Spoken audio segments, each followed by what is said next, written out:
Nope. Fuck, she got all 5 of us. It appears the outcome has already been determined. I tried to hook it so it wouldn't get as bad. Still alive. As are you. But it didn't You still have room to make a choice. Leave the music box behind. And then go. Choice. The bloody trail of the destruction leaves no room for hesitation. Vatora's fire demon. Even if you sacrifice your life without Eon, you won't get special treatment. Ranger, you tread the narrow path of the hunt. You could never understand. We come from the fire, and are born bathed in fire. We spread, burn, and destroy, until all the kindling has burned out and we leave only ashes on the ground. Burning forms the entire life of a fire demon, from the beginning to the end. We are born to die, just to put into practice a profile of another universal truth. All things are created for the destruction. Your companions don't seem to think so. They fight for your chance at survival. They are my children, and just as I was, they are flames that have yet to burn wide hot. They're still young, and I don't blame them. But my flames are faint, and time is running out. Can you see the planet of festivities in the distance? I plan to bring Purgatory with me there, and before that, I must surpass you. Why? Because on the path they have forged, you have traveled farther than I have. Emanator.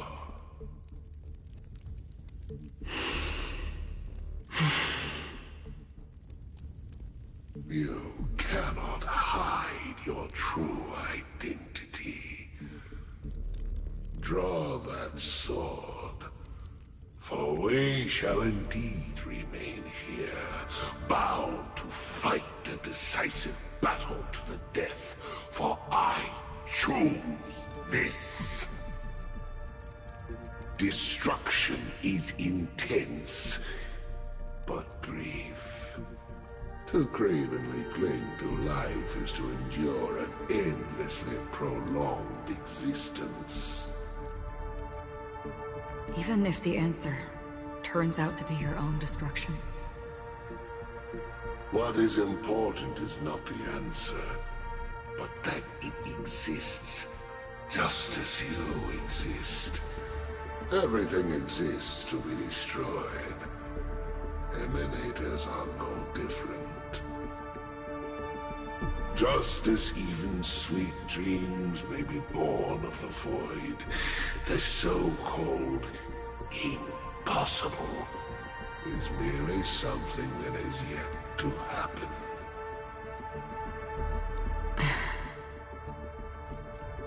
All right. I accept. You shall witness the most brilliant and intense fire in existence. May this flame illuminate the farthest reaches of your bottomless dream. A bottomless dream. Yes, that's right. But you've made one small mistake. This blade remains in its scabbard not out of pity or scorn.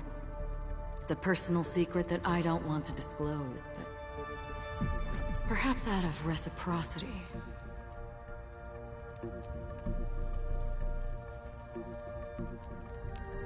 I'll reveal the truth to you.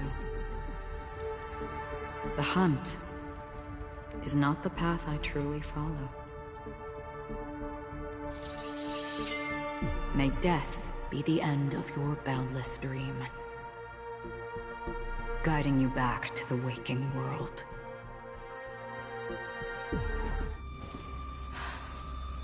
I still see them in my dreams. Hold it. Your time hasn't come yet. My time? I've seen many clever disguises that can conceal appearances, but they can never cover up who a person really is. And you're no different. You had no desire to kill the Trailblazer. You only did what you did to drive me and the Memo Keeper away, but... why?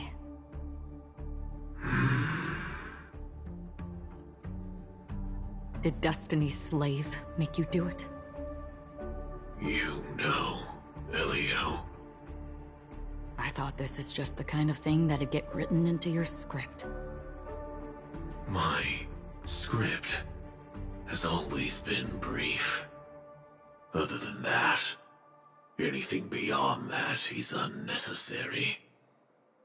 He knows my nature. There is but a single destiny from which no one can escape. And until then, I hold the privilege of choice. However, you appear to be ignorant of this. So it's time for me to inquire. Who exactly are you? Not your enemy, perhaps. That's not what I asked. I don't deserve your curiosity. Loners wandering the cosmos always have their secrets. Take me. I'm wanted by the IPC, so it's little wonder that I know something about the Stellaron Hunters. That's all. Maybe I can help. What reason would you have for doing that? I tend to forget things. Which is why, rather than memories, I'm accustomed to using my emotions to capture what I normally wouldn't otherwise. So, I know who is inside that cold armor. How about it? Ready to take off that armor and sit down for a talk? It's not yet time. I don't need help, but I can give you a suggestion that would make things better for you and me. If your goal is the Watchmaker's legacy, then go look into the family. Not only are they covering up the existence of death, but they're burying the past and the truth about what happens inside the dreamscape. Already on it.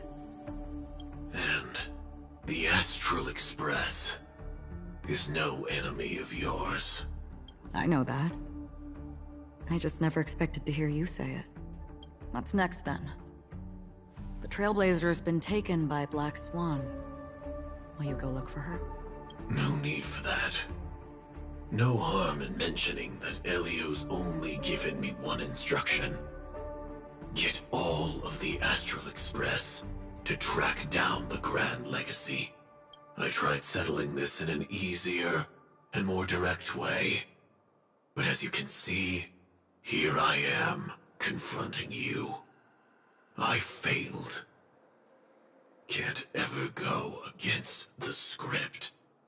The so-called impossible is merely something that has yet to happen. That's it. Before we split, can I ask you one more thing? Is there anything else in your script about me?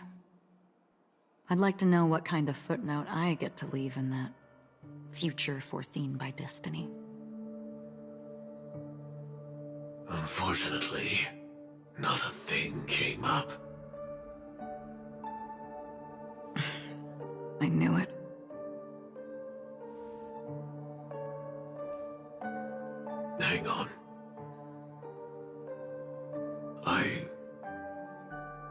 don't?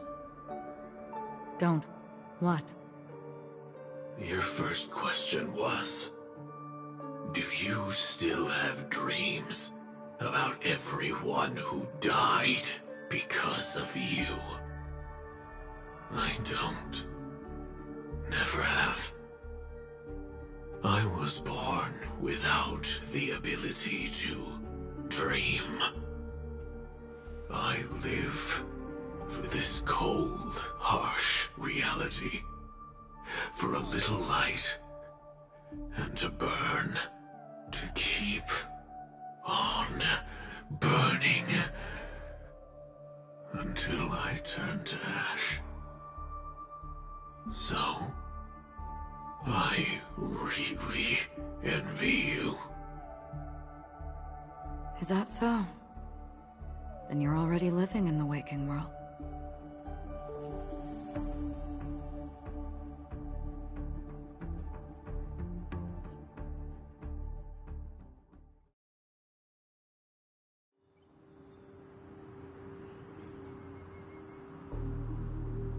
We heard about Miss Firefly from Black Swan, but we never expected Miss Robin to...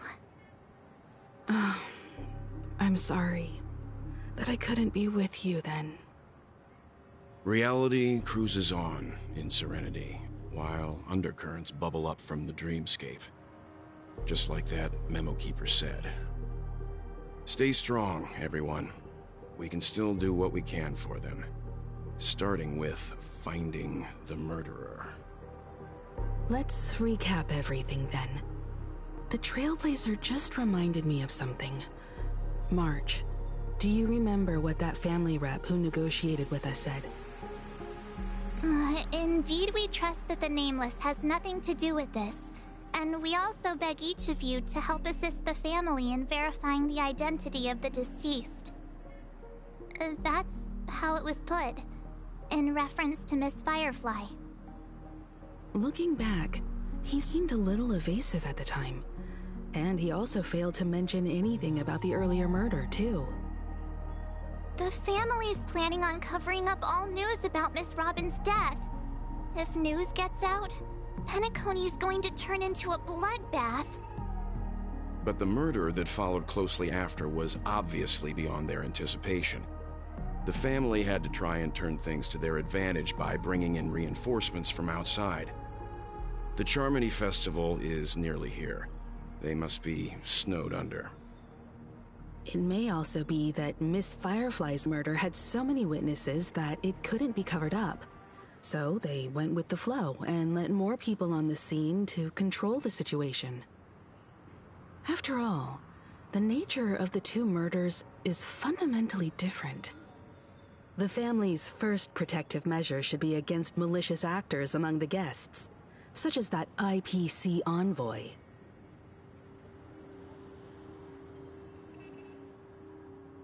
All the while accusing that Galaxy Ranger. Are we missing the forest for the trees here? I always felt that Aventurine's reasons for accusing Miss Ackeron were highly subtle. Can we believe him? At this point, I'm afraid the only ones we can trust are ourselves. Look, let's try to gather intel first and then list all the possible outcomes we can. Then we go through them, eliminating contradictions one by one. The fewer facts remaining, the closer we are to the truth. I've still got this sense of foreboding. It's like we're stuck in a whirlpool, spinning around that legacy even after everything that's happened. This time we're playing the role of a real detective. But before we start, what are we going to say to the family and Aventurine? As I see things, the family harbors no ill will towards the Astral Express. If they didn't trust the crew, they wouldn't have casually commissioned outsiders to investigate a case that's, in all likelihood, a scandal. Plus, this is the family's turf. Teaming up with them should make things easier for us in the future. As for that Aventurine, well, I'd like to hear your thoughts. He's complex. He deliberately slow-played his hand during negotiations while running circles around us all the while. He appealed convincingly to both reason and emotion. It wasn't forced, but the intent was obvious. Still, it's good to have contacts among all this uncertainty. Aventurine showed his skills, and as far as our interests are aligned, he can become a reliable ally. We also need to keep a certain distance from the family. Never let them get too close. Teaming up with the IPC helps balance that out. If either side makes a move, we have the option to pull out. So you suggest accepting Aventurine's proposal to team up? Yes. I have a dirty mind. It's I'll risky, say that right now. but we can only wait until both sides have played their cards before making any further judgments. I get why, but there's a whole lot of bad guys and girls around here, and I'm worried about getting stabbed in the back. She's been bullied a few times now, and I can't stand it anymore. You're like a broken record. Forget about it. Just let me keep an eye on him. If that doesn't work, we can just turn the tables and use him instead. Then, could you please reply to Aventurine? Everyone, take this time to put together your thoughts.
Looks like Aventurine is happy with this outcome. Right along face, buddy! Cheer tick-tock! Oh boy! I've eaten too much this time!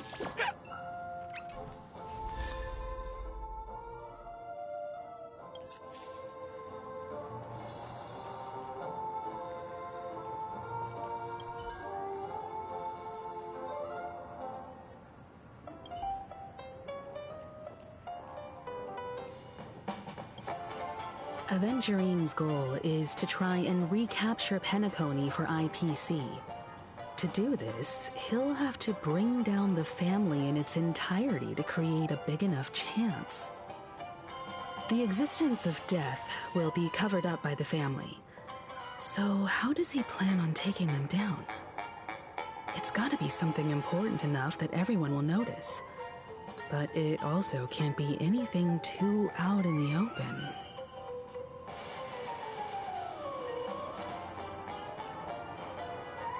I'm just speculating. In any case, we have to be careful when handling Aventurine. He's skilled at reading people and discerning the right moment to strike.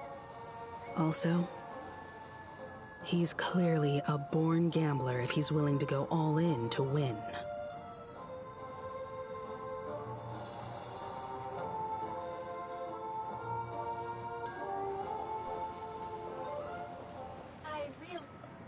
Aventurine said something that concerns me. He accused that Galaxy Ranger of killing Robin without any evidence whatsoever.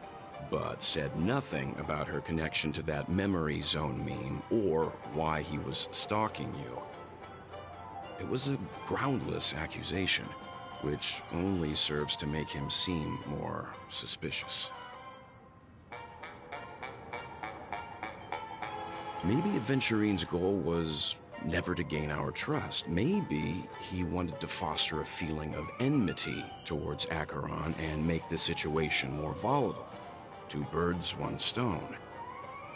However, I asked Dan Heng back on the Express to confirm that story about the Annihilation Gang and the lost messages. It wasn't something that Aventurine made up out of thin air. You've met her many times now. What's your impression of Miss Ackeron? That I would fuck the living daylights out of her and have like 20 kids, but you know. But no. I'm little. I'm nope. Forget everything else. Sticking to my wife here. Yeah.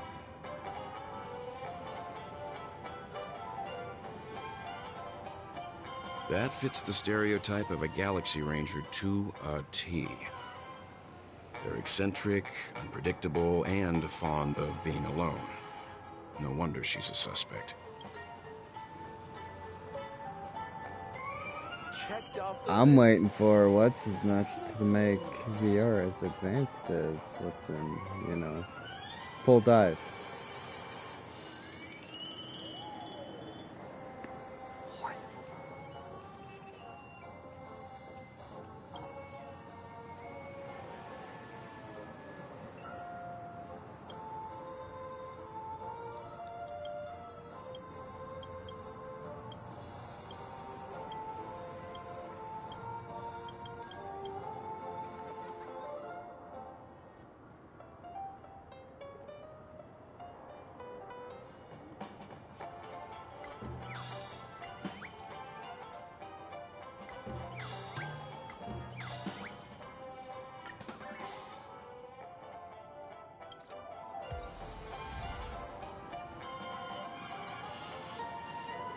I'd also hit that.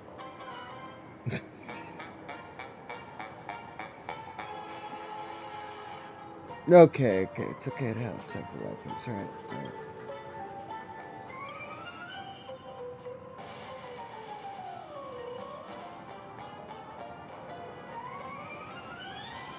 But if they could like seriously like manifest, I would seriously only stick with Keiko, I know.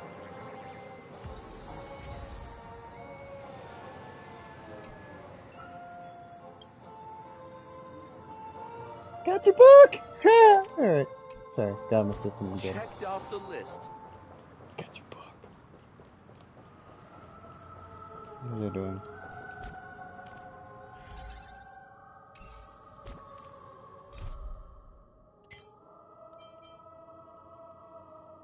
Look at all these side quests that I'm not gonna do. Because I got this.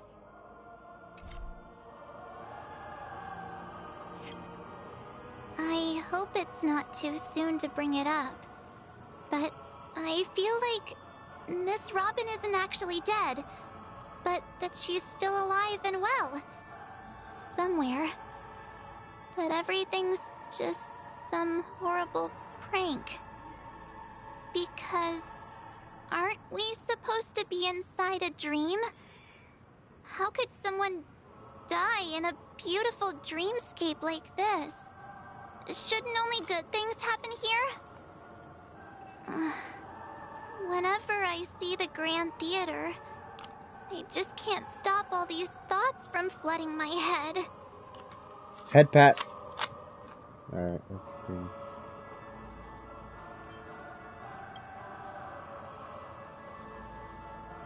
Yeah, of course. At times like this, we're so lucky to have our crew. The family and the IPC. Everyone has their own plans going on. Everyone's still having a great time out there on the streets. Nobody knows what's happened. It's all so unreal. As if Firefly, Miss Robin, and us were all outsiders from another world. Aw, what a mess. I really want a nice cool drink of soda to help me calm down. But then I'd be just like everyone else out on the streets. Happy helping of this dick and protein. No, I'm kidding. Looks like Aventurine doesn't need anything else. Let's turn our attention to the family's assignment for now. Himeko, what do you think? Among our current clues, the 2 murders that she witnessed are the most directly connected. I suggest starting here. One thing I'm curious about is, if a person dies in a dream, what happens to them in real life? Seeing as we're at the family's behest, why not pop back out to reality and verify Miss Firefly's situation back at the hotel? Perhaps we could also make a few inquiries about her while out there. How about we split off into 2 groups? There are still some things worth focusing on inside the dreamscape. I'll investigate those, and we can link up again later. Something you want to talk Worth about, focusing on? Oh. Huh? Aw, I thought I'd finally get to see Himeko and Mr. Yang go out on a mission together. Oh well. Take care then, Mr. Yang. I will. Keep in touch.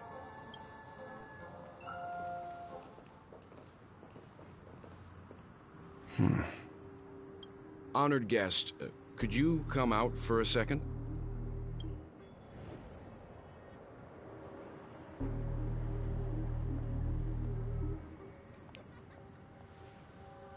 I'd be embarrassed too, getting stared at like that.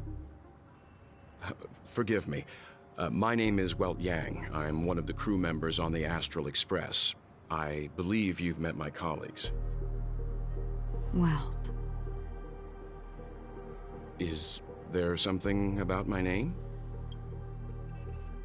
First, don't you want to know my name? I already do, Miss Ackeron. You're a prominent figure in Penacony. What are they saying about me? Some claim that you're the real culprit behind these murders, that the Annihilation Gang's tragic fate at the banquet was a result of your blade, and that you're now attempting to unleash another bloodbath on Penacony. The Annihilation Gang? Ifrit of Everflame Mansion. Tragic fate. That Duke turned his dying body to flames and sacrificed his life as a martyr. He was a determined and heroic pathstrider. Not even a villain should be disparaged like this. And what's more, there were plenty of suspects invited. Do they really think that a blade is more dangerous than that black hole you're wielding? Keen intuition. Not even the family managed to point out the truth behind this cane. So you must surely know, Miss Ackeron, that peering into a black hole is not a wise move. As a potential threat, your knowledge of us has reached uncomfortable depths. Reveal your true identity and intentions. Otherwise, brace yourself for gravitational disintegration. That shouldn't be necessary. But if it makes the Nameless feel less defensive, I'll be happy to abide. Believe it or not, Galaxy Ranger, Ackeron, those are the names I go by to this very day. My trip to Penacony is solely to fulfill an old, final request. I'm here for the Watchmaker's legacy. And that's it. I think I've been honest enough. Still unwilling to reveal your true identity? It's not that I don't want to. It's just that I can't. I've come so far, and I can't sum up all of that in just a few words. Everyone has their own unspeakable past. Secrets that they don't want to be revealed. And I won't be asking any more questions, such as why the Astral Express is roaming around the cosmos with a Stellaron on board. she okay? That memo keeper didn't do anything, right? She's fine. Let's just stick with the topic. Gaining my trust depends on how much you're willing to reveal. I've run around many different Penacony dreamscapes just to try and find that legacy. And during this period, I came into contact with quite a few guests. In the process, I gradually came to realize the secret of Penacony may be closely related to the Trailblaze. That's why I've come to ask for your help. I don't have enough proof yet, but I'd like to speculate something. The source of all tragedy lies within the family.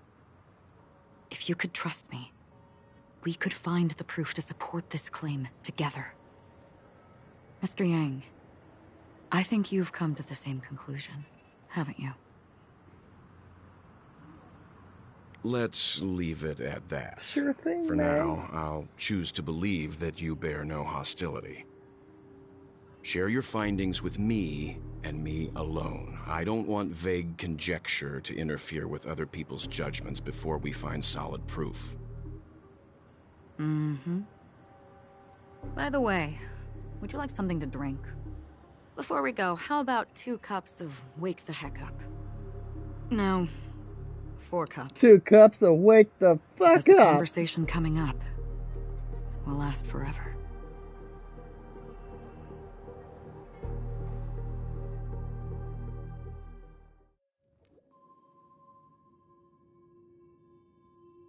I've been watching her closely for a while now, and the first invitation was in the banquet hall of the hotel. She just sat in one corner, keeping silent, chugging down a couple cups of Wake the Heck Up. I told her it's a pungent, bitter beverage, not the taste of sweet dreams. Only for people allergic to Soul Glad. And she said, Really? But I don't taste any difference at all between them.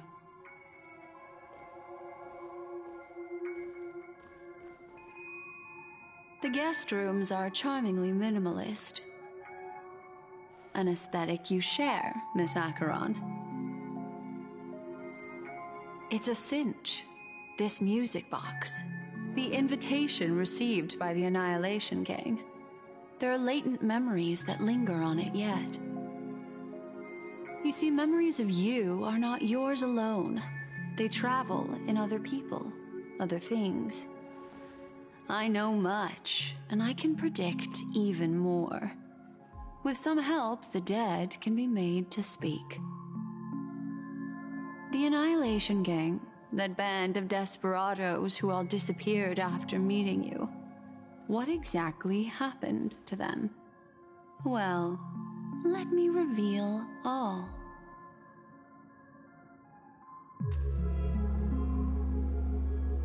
Gradation 12. Dreamscape 12. Father, I dedicate this to you. Well done, Dubra. Wherever they go, shall be met by annihilation. There it is. It's hazy, but it's Ifrit's voice. The other one is probably his progeny. This is the residual memory from when the invitation was first delivered. They were abruptly interrupted. Then, what happened next is...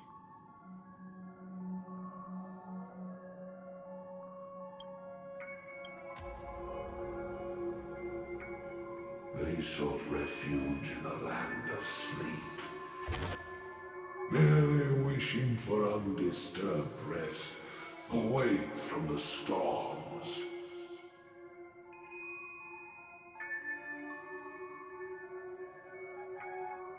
Children of the Flame, this marks your rite of passage. She won't be necessary. I alone am enough.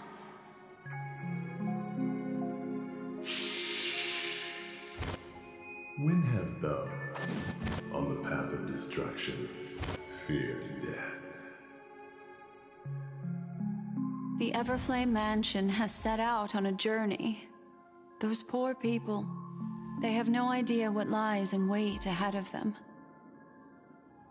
Memory recovery is going well, but slowly.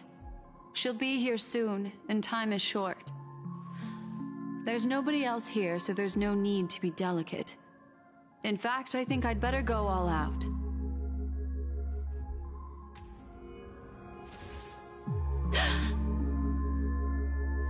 What happened?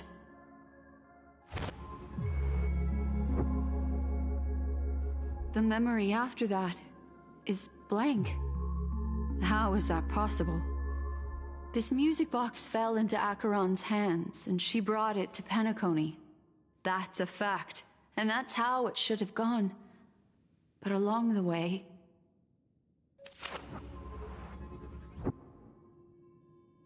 it's like it's been erased.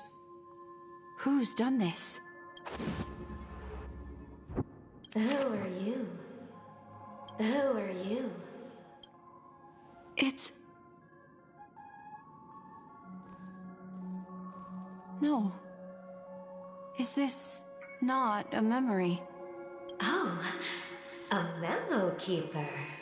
Do you serve the Garden of Recollection? Or the Cremators? My name is Constance. A pleasure to meet you. We were supposed to meet in Penacony and spend an unforgettable time together. But that seems unrealistic. Dahlia's not welcome on the banquet store, and I don't need a coming-of-age ceremony. And you? I know what you're looking for. Want her secret? I can give it to you, and then you can enjoy the banquet for me. I wish you unforgettable memories. Oh. A phone. Wanna listen in?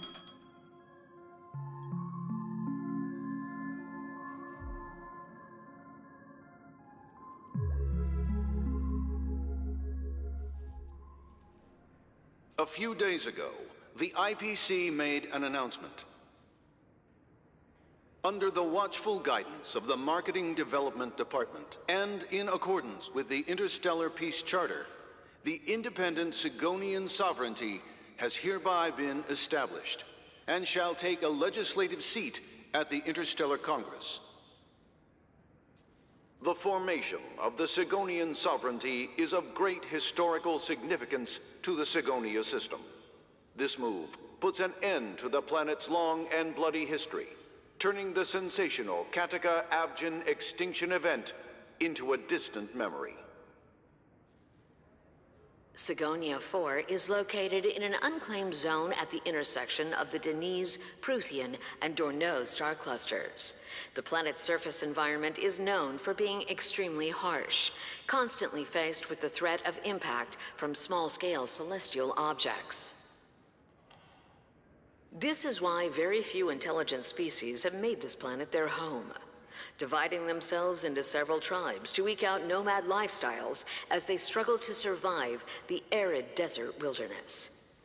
They have developed their own folk beliefs that are independent of the Eon belief system. Sigonia.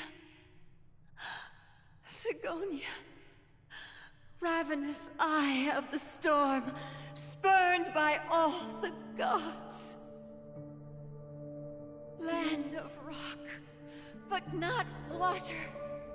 Lightning, but not rain. Blood, but not tears. You beat us with your falling stars. You lash us with wind and storm. You chew us up with the cracked earth.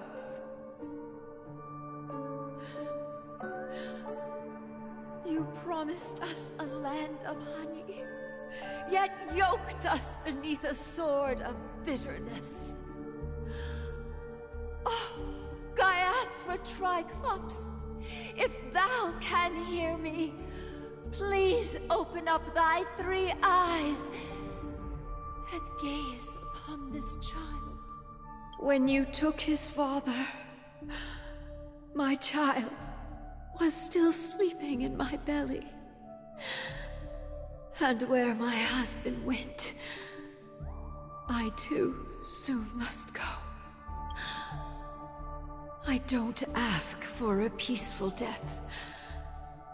Just for you to tell me, does the baby swaddled sweetly asleep?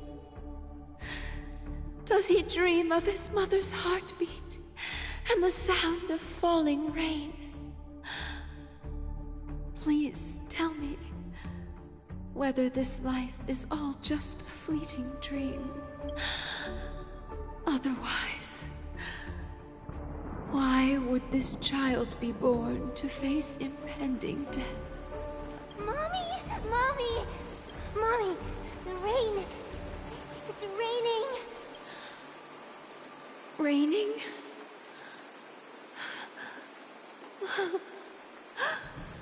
Raining! It is raining! It's true! Those Outworlders weren't lying to us. They really did summon the rain. Mommy, we can leave here. We can go back home. Back home. Gaiathra Triclops. You came. Do you hear that? Thank you. Thank you. Darling, listen. This is the sound of rain. On the day you were born, the sky also sent down a gift like this from Gaiathra. Such a lucky child. Such a blessed child. Just like your name. A gift from them to Avgen. My boy.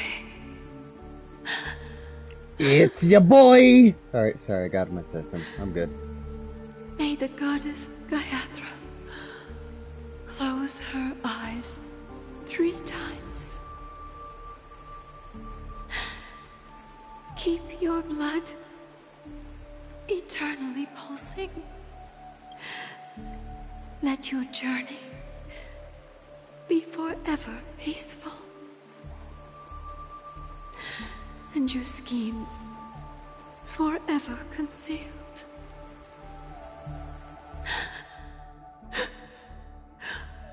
Welcome to this sad world, Kakavasha.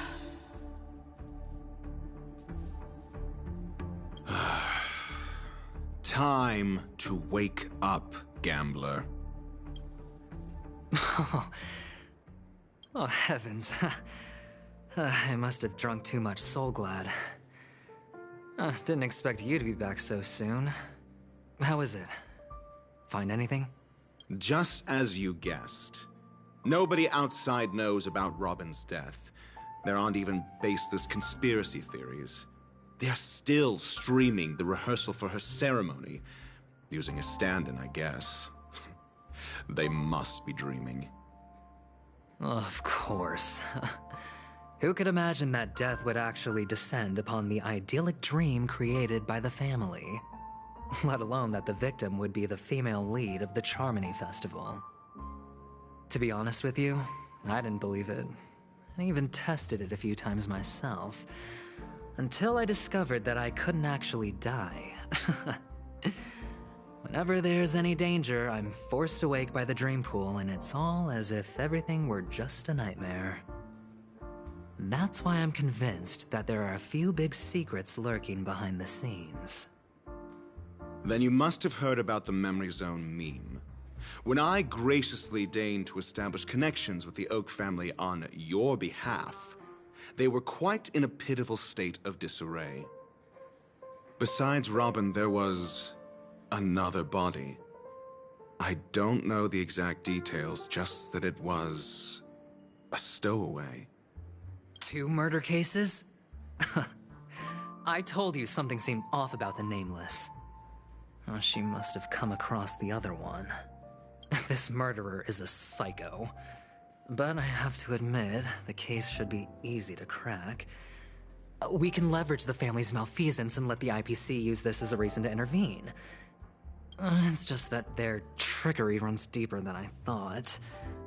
Robin's stand-in was all ready to go. These 2 murders are definitely getting hushed up. What should we do? Let me think. It's too rare an opportunity to miss out on, so I gotta be careful. Incredible gambler. Have you already exhausted your limited repertoire of tricks so soon? There are plenty of chips, but it'd be best to choose carefully. The most straightforward has to be Robin. Remember?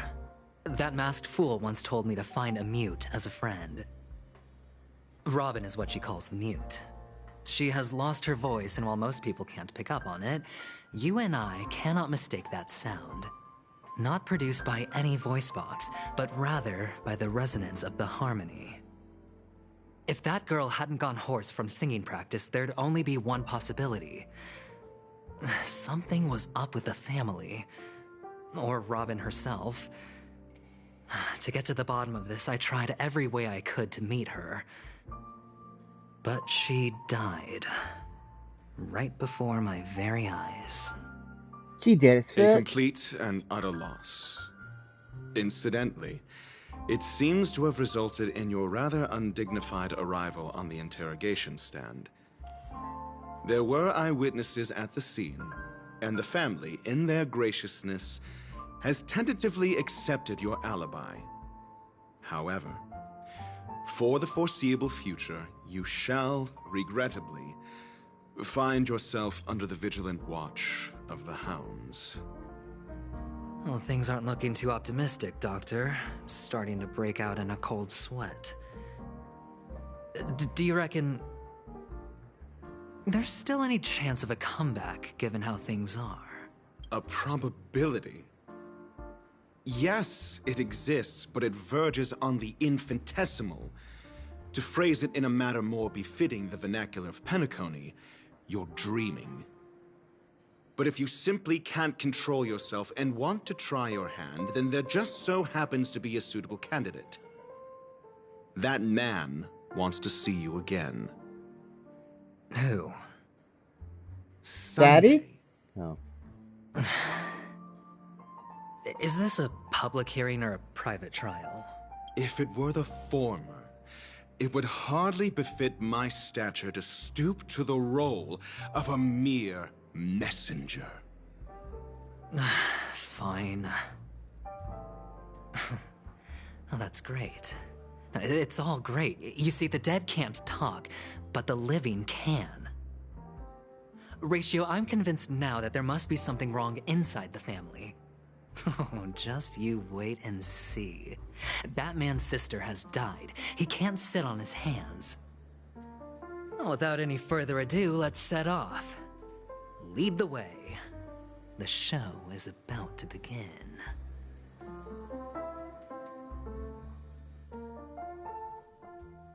We're here. The Dewlight Pavilion is the Oak family's fortress and a place where heads of the families meet to discuss great plans for Penacony. Fortress? I like this metaphor. I dealt with the warlords of the Amanicus star system not long ago, and their synchronized orbital manor wasn't this heavily guarded.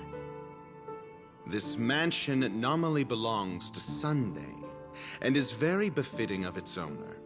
Without his express invitation, the likes of ordinary guests would never grace these grounds in their lifetimes. Look around while you still have this moment of freedom. Hey, Doc, whose side are you on anyway? Who's to say I won't sell you out? We'll see.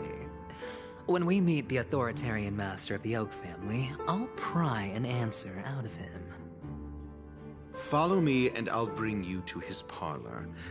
Hold your tongue and let me deal with the members of the family.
All or nothing.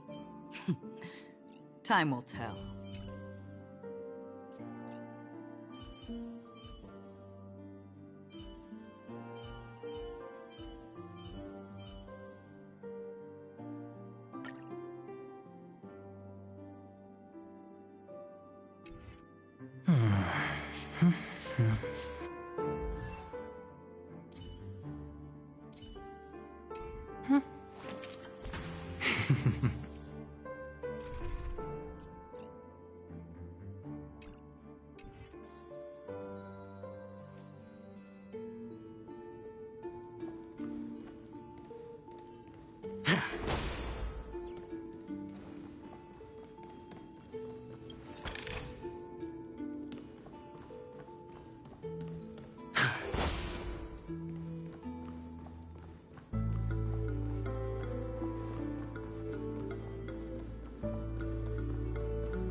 Hey, you two! That's a place of Hundred, business. my boy. No entry.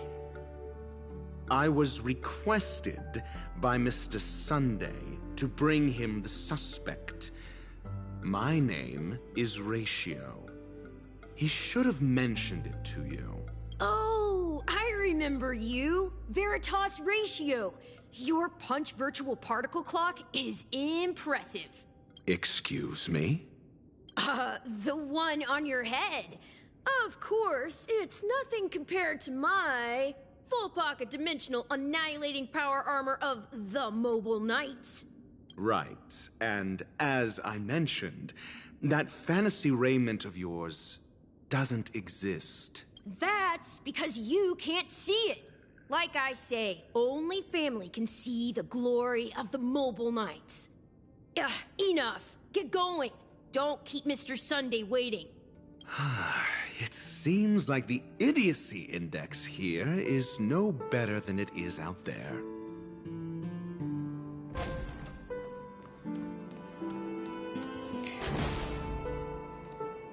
A dead end? The door is shut tight.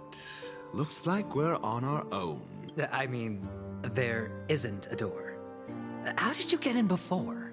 For security reasons, the family built the administrative site deep in the dreamscape, with the mechanisms hidden in these nightingale statues. The direction of the statues can be controlled. On the previous occasion, an attendant named Kona had gone to the side room to verify something before setting the statues in the correct positions. Well, maybe we should do the same. Let's go and take a look. Of course, we can also use brute force. I vote the latter.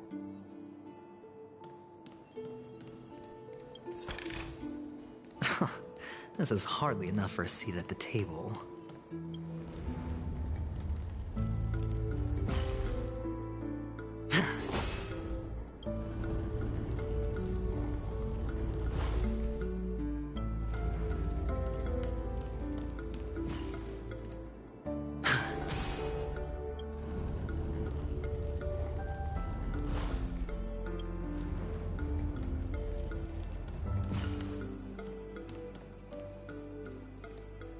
Solving a problem by brute force doesn't prove your intelligence. The side room. Don't let me repeat myself.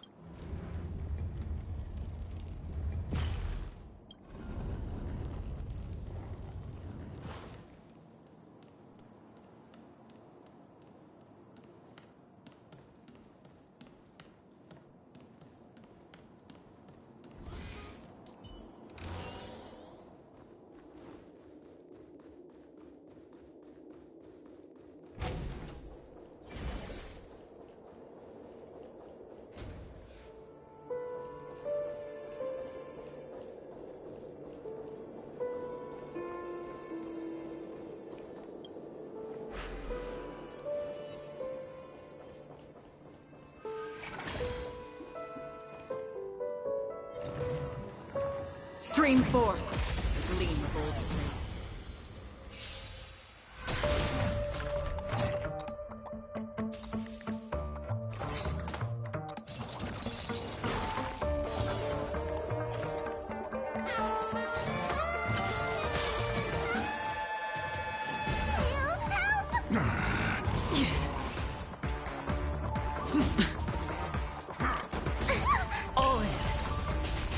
Do we still have the upper hand?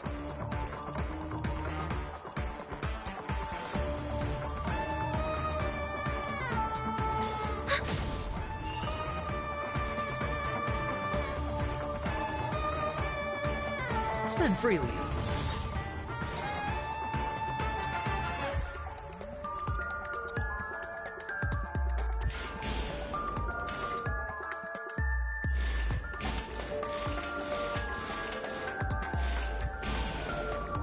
Existence as fleeting as the dawn's dew, destined for oblivion. I weep for the departed.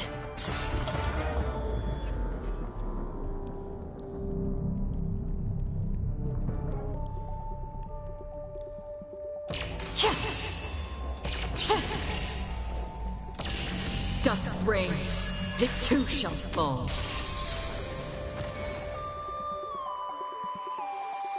Get them! Don't come in. Move aside, amateurs. Fiends or devils, I'll crush them all! Enemy data secured.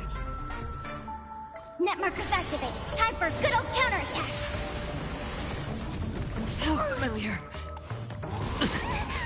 Watch your head.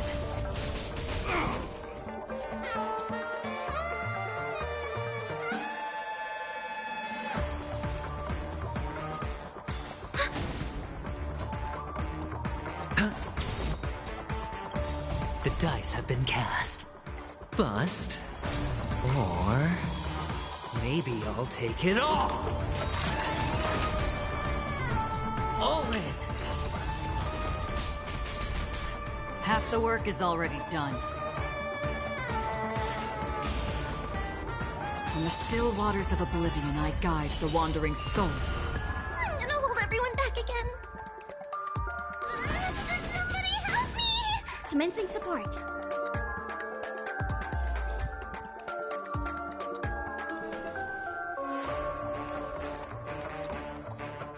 I'll contain them. Better hedge your bets. Enemy data secured. Net markers activated. Time for a good old counterattack.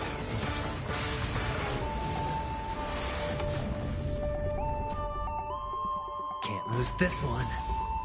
Did you come here of your own volition? Or was it fate? Existence as fleeting as the dawn's dew, destined for oblivion. I weep for the departed.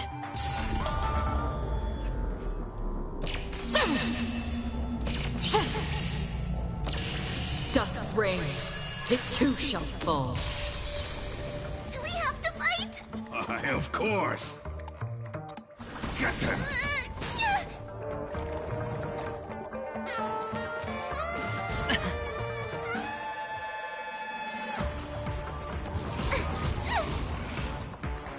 Watch your head. Enemy targets detected. This happened.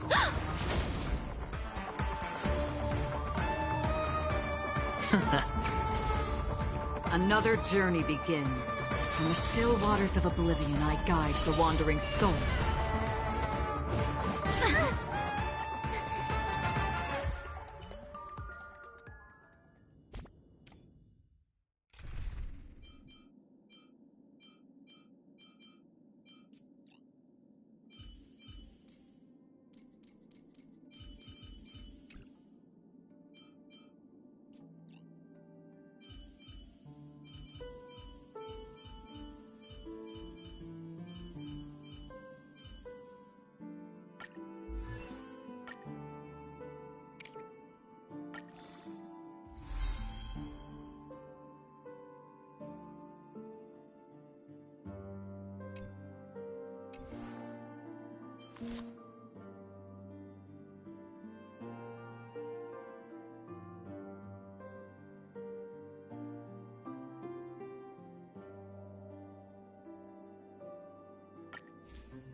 Don't forget to let your friends in on the action.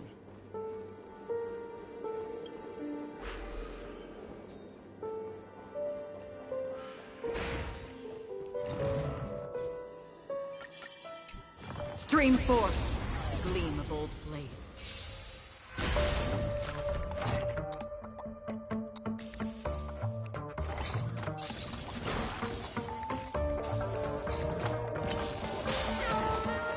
Everyone's a customer!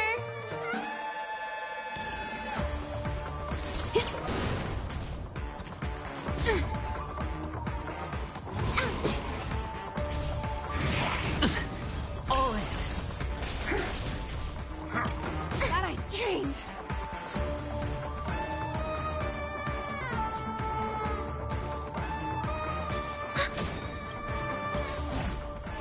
I weep for the departed.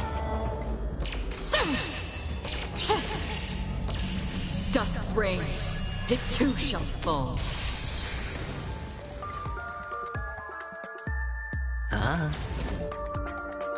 Enemy data secure. Net markers activated. Time for a good old counterattack. Destined for oblivion.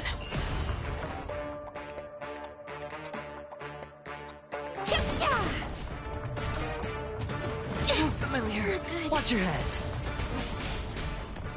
Again.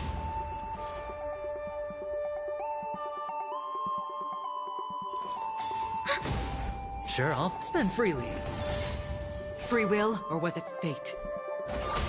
Don't throw the game! Commencing support. Hedge your bets. Enemy data secure. Net markers activated. Time for a good old counterattack.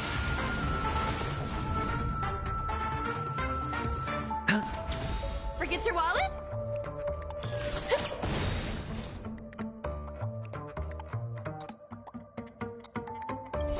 I weep for the departed. It too shall fall. On the still waters of oblivion. No dirty tricks, all right? Again. That I dreamed! All in. The dice have been cast. Bust. Or maybe I'll take it all. Come feast your eyes! Happy New Year!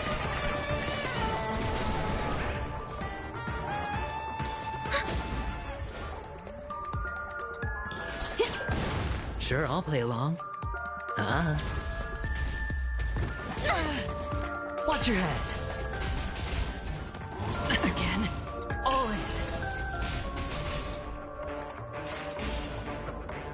Destined for oblivion. Don't throw the game! I weep for the departed. It too shall fall.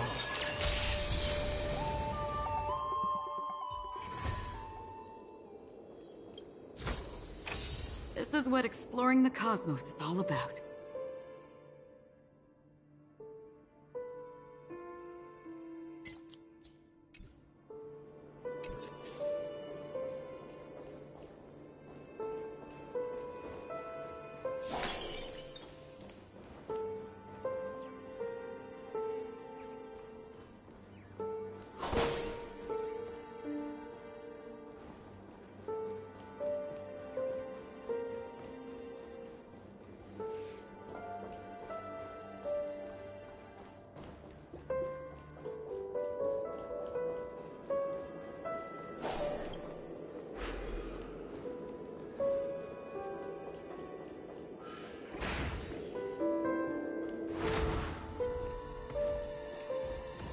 Stream forth, the gleam of old blades.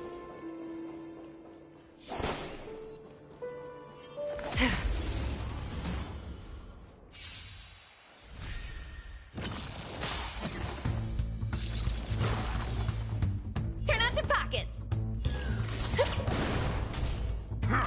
Again.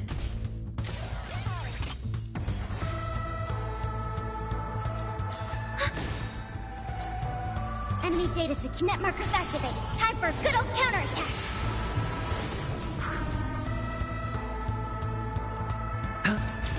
Another journey begins. still waters of oblivion. The dice have been cast. Bust. Or maybe I'll take it all! All in!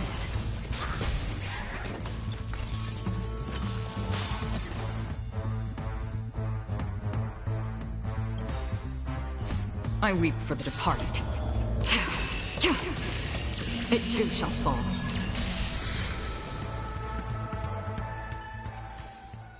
Another blood debt repaid.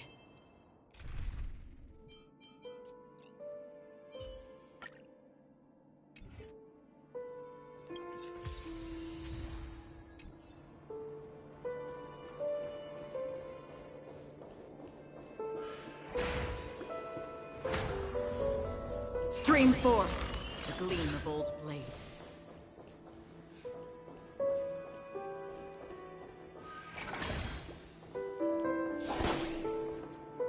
Six nightingales facing in different directions.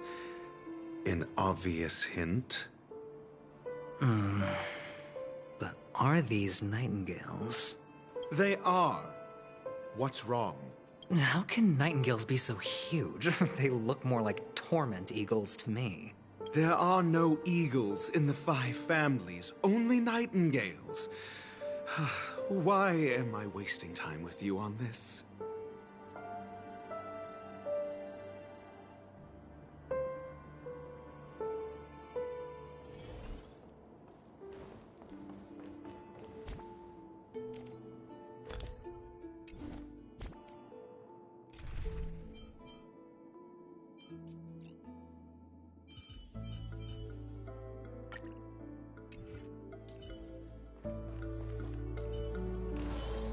Speed, not haste.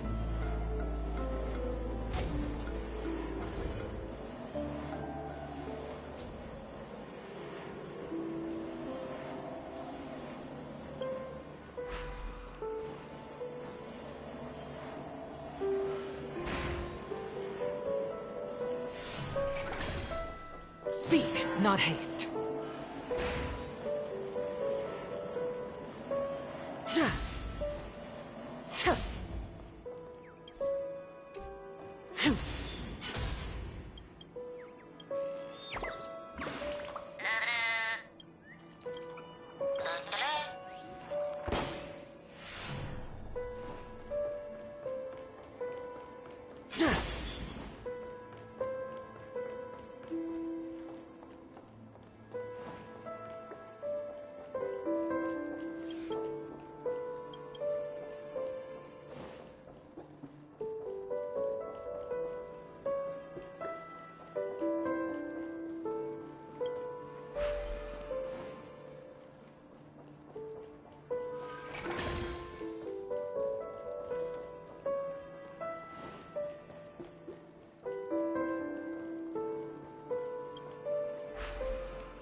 Speed, not haste.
Just as I thought.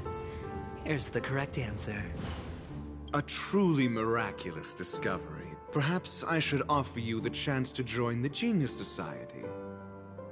Really? Well, I thought you'd given up on that already. I was being sarcastic. Can't you tell?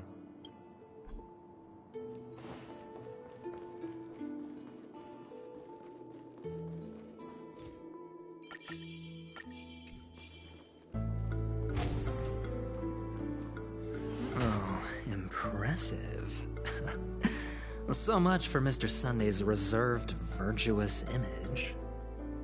Do you need me to remind you? We're in a dreamscape. No matter how grand the mansion looks, it'll not affect Penacony. Stop wasting your time nitpicking the family here. Yeah, you're right. The only way to destroy the family is death. Sunday must have thought the same. Let's head down.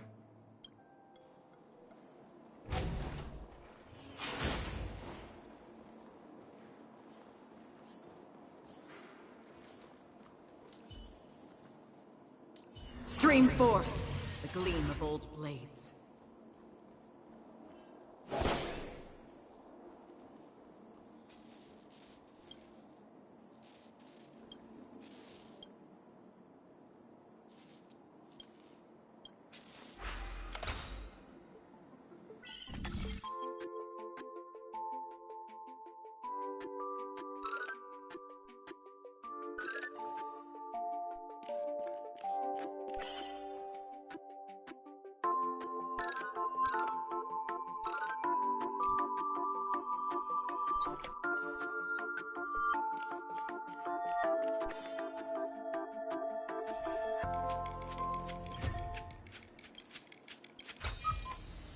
Don't forget to let your friends in on the action.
Speed, not haste.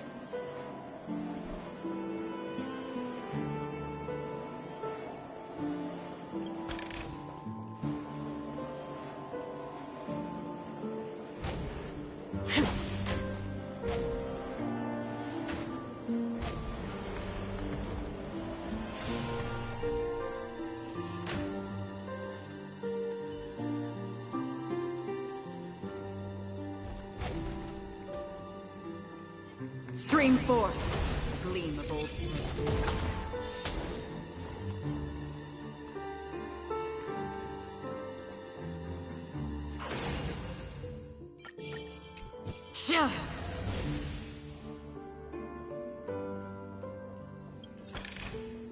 Seek, and you will find.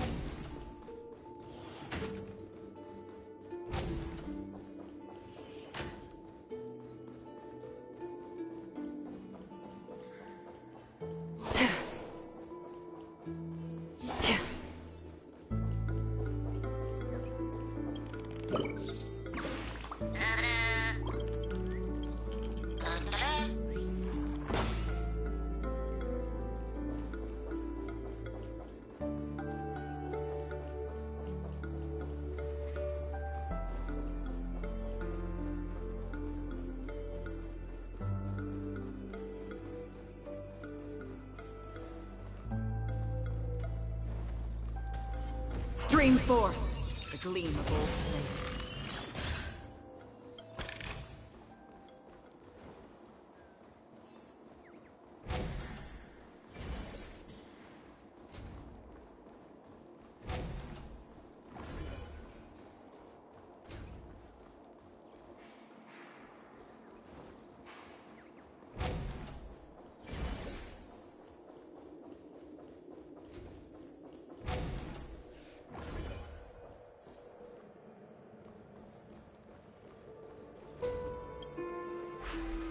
Stream forth the gleam of old blades.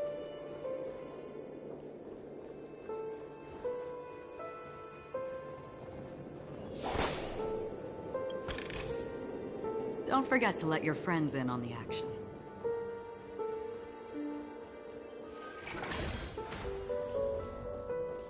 Stream forth the gleam of old blades.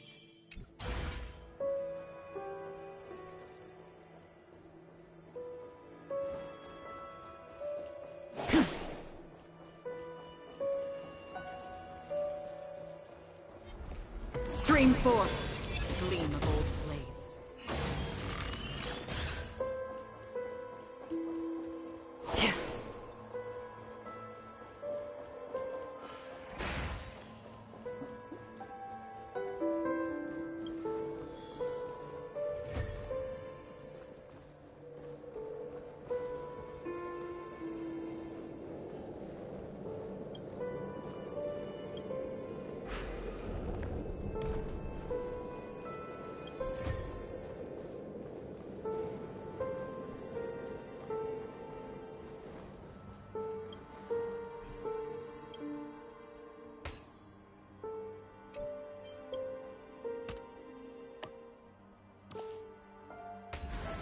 Life is a puzzle in and of itself.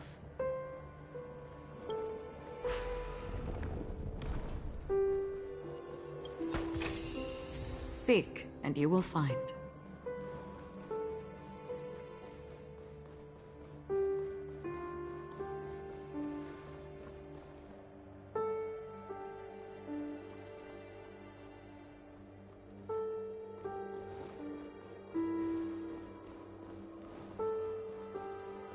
Speed, not haste.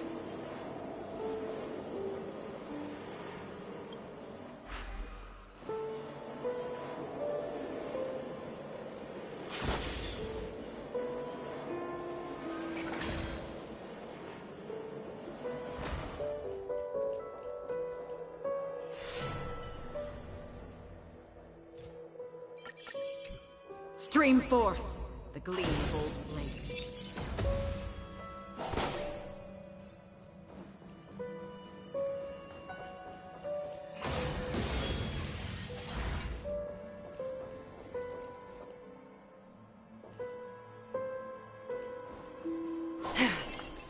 Stream forth gleam of old blades. Don't forget to let your friends in on the action.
Speed, not haste.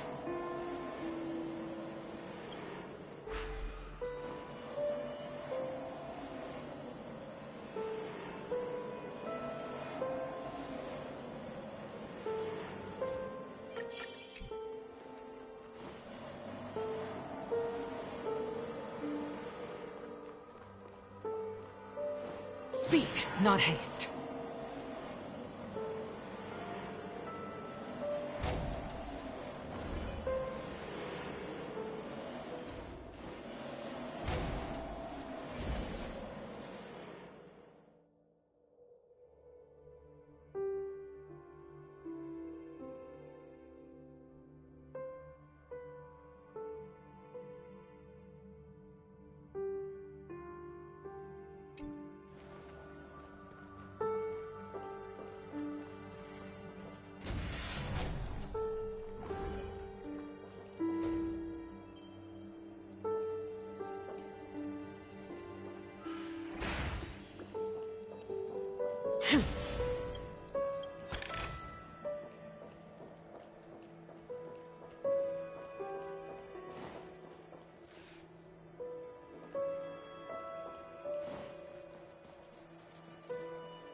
Speed, not haste.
Hold on. Huh? What's wrong? Are we heading the wrong way? No, but this door is locked. My friend? Did you really make an appointment with him? It's a trial. You got to prove your worth to Sunday before you can speak with him. If I'm not wrong, we need to find a way to open this door in the hall, or this place will be our prison. Oh, an escape room. My favorite. Get serious. I've no time for games. Let's head back. The hint is probably in that prominent sandpit. Wow. That's an enormous sandpit. I'd love to build a tall... Oh, look. There's a noticeable gap in the model. I believe you're right. There wasn't a gap before. That man must have done it intentionally. Well, with your brilliant mind, you shouldn't have any trouble recalling what was here last time. Right, Doctor? Of course. Let's look around. When I see it, I will know it. Fine. Fine. Why do I feel that we're pursuing a degree in burglary now?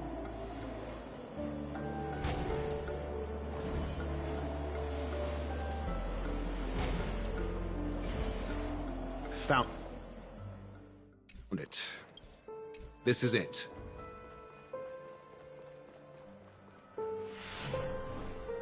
Speed, not haste.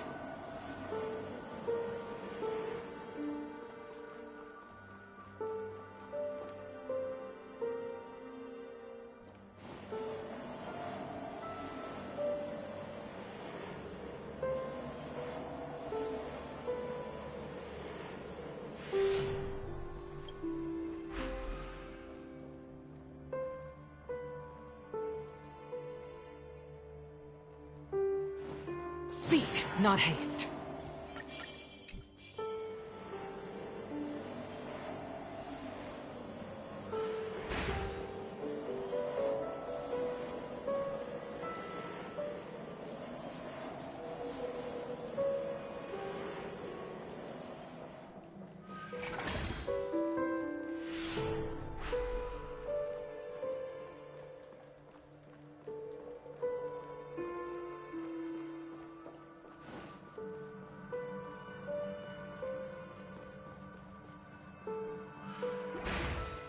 Speed, not haste.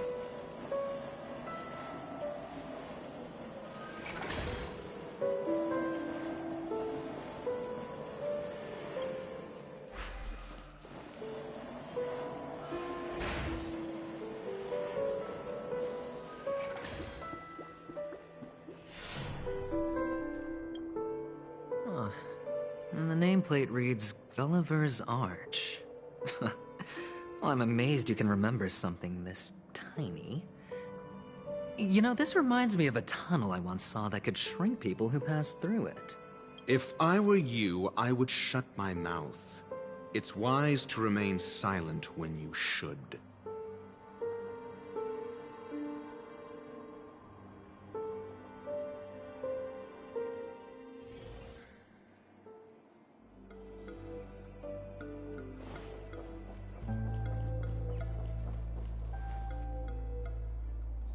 Oh, this reminds me of one of those building toys. You know, with the blocks. I've never played with them before. I wonder if it's more interesting than stacking chips.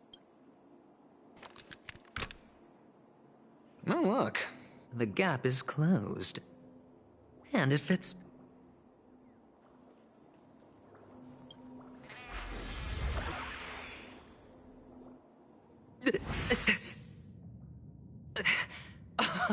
Oh, good heavens. Did I shrink? Am I still in a dream? Indeed. Oh, Doctor, you're... huge. That's what she said! It's me! Down here! In the sand pit!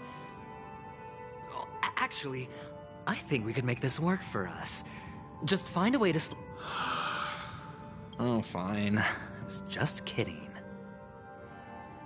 Let's find a way to open the door.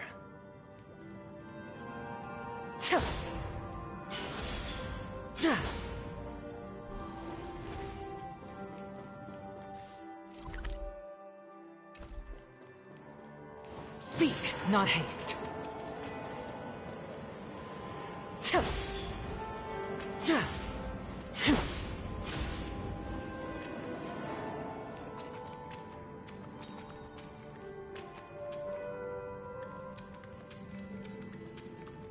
Drugs.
Speed, not haste. Hello! Welcome to the Golden Hour base model. I am an Oak Soldier. I will be here to guide you through the tour of the base model. Happy to be of service. And tell me about the tour. Hello! Welcome to the Golden Hour base model. I am an Oak Soldier. I will be here to guide you through the tour of the base model.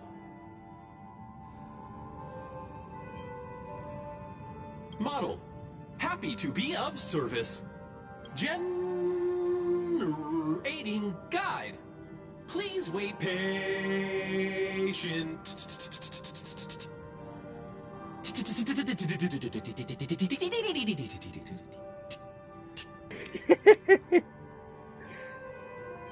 Found the nearest check-in spot.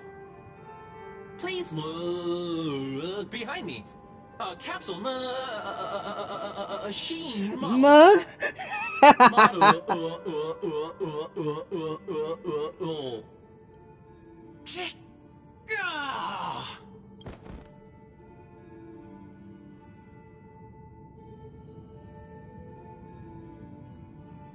What's up with that? Now the family's toys are trying to frame me? I didn't do a thing to... Oh, capsule machine. There's no mechanism on the floor.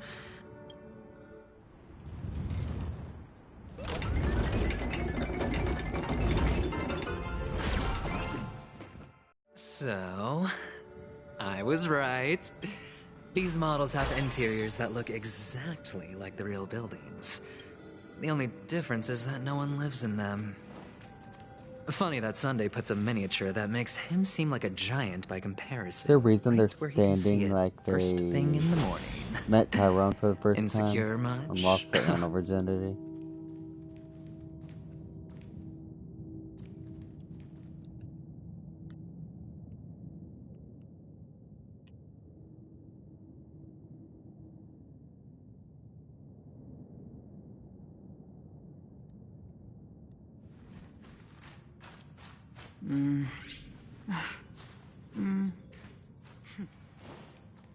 Speed, not haste.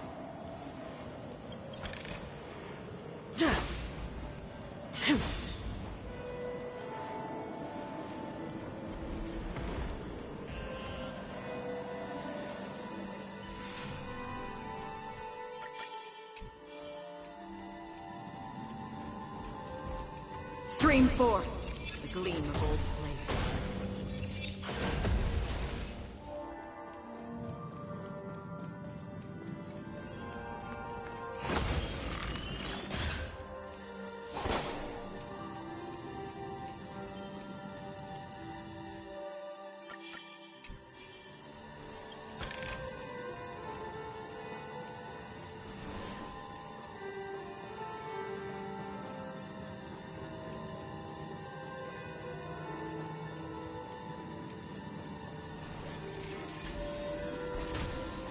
Stream forth, the gleam of old blades.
Stream forth the gleam of old blades. Oh, one of the fragments flew upstairs. I'll need to use the pinball machine to flick my... To flick my, what, dick?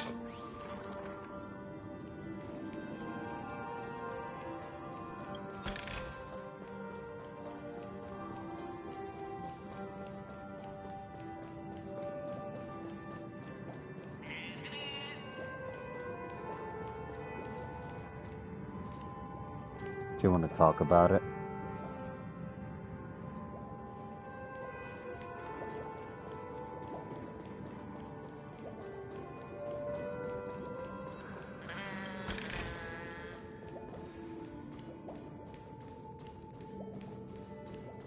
Oh wait, does that mean that? It does. What's up, Big Bird?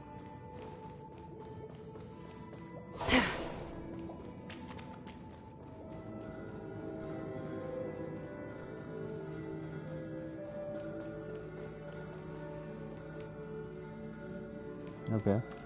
He likes boxes. Nothing to see. Alright.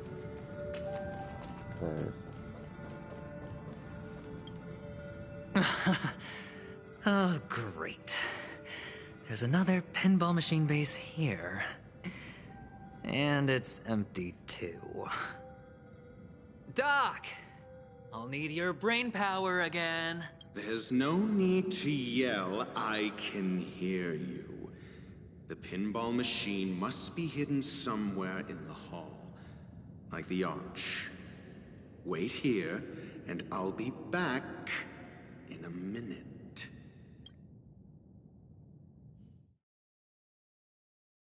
Finally, a moment of peace.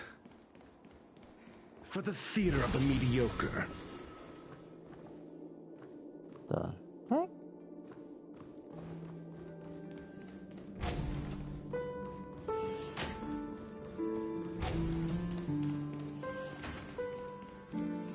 That's it. Pleasant moments of solitude are always fleeting.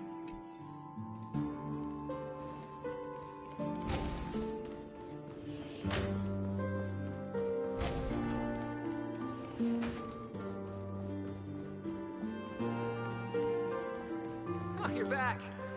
Just place it here. Thank you.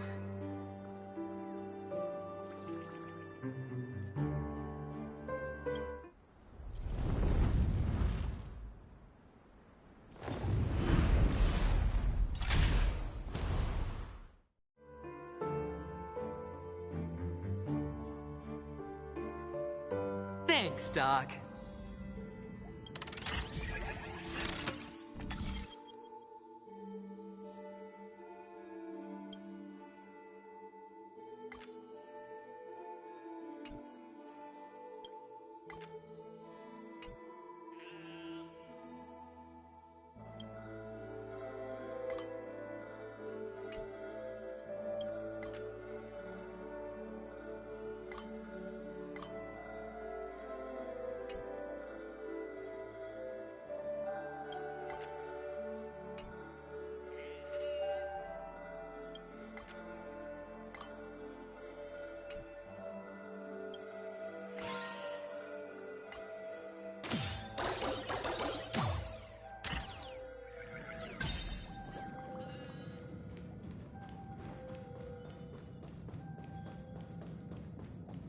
Oh, Horatio, you should come in here and take a look. The view here is breathtaking. Honestly, you could easily squash me with just a pinch. If that is your wish, I will do so without a moment's hesitation. Hold on. Piece of cake.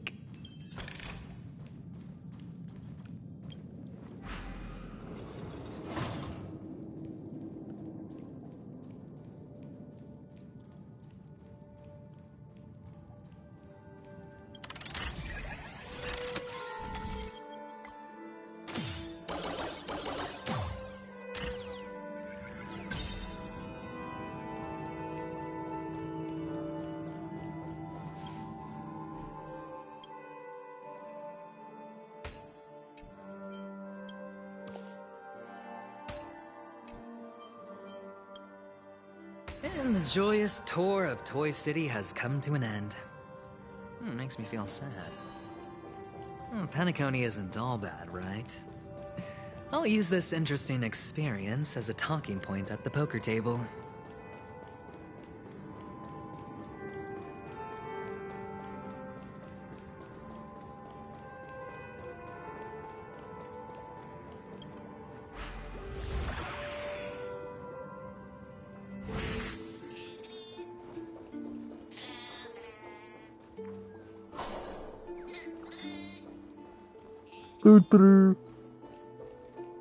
It's a pity you made it out of the sandpit alive. Sunday is just beyond this door. From my limited understanding, he's not someone easily handled. Are you prepared? Yeah. Only I believe he's the one who should be prepared to face me. Tell me about your plan. I don't have a plan. I'll just play it by ear. There are only two kinds of bargaining chips when dealing with people. Benefit or fear. Looks like sincerity isn't in your dictionary. Am I not sincere enough? There's no need to emphasize it. We've got to make good use of death. That man's sister is dead. He won't be able to turn a blind eye, and that's fear. And I'll help him find the murderer. He can't do it due to his status and position, but I can. And that's benefit. On what basis do you believe he's incapable, necessitating the delegation to someone from a rival faction? The IPC? Simple. Because that murderer could very well be a traitor hiding inside the family. Do you mean the Galaxy Ranger whom you accused previously? That was just an excuse, good doctor. There's something wrong with that woman. We need someone who can keep her in check. It's better to minimize the variables outside our control while we execute our plans. Moreover, I need to know her identity. If I'm lucky. She could be an important pawn. And it's good to have more helpful friends when dealing with this matter. But honestly, the murder case is likely unrelated to her. I believe my standpoint. There's a rat in the family. Otherwise, why would Mr. Sunday arrange a private meeting with us? This isn't an interrogation, but a secret negotiation. We'll see. Using Robin's death as a bargaining chip, I'll win back my freedom and power. In the end, I'll ruin this beautiful dream and create the grandest death. If the chance of winning is just beyond this door, even if that chance is close to zero, well, you can't win if you don't play, right? Ah, the charming audacity. To think that you, of all people, might emerge victorious, dear gambler. 3 chips are enough. All or nothing.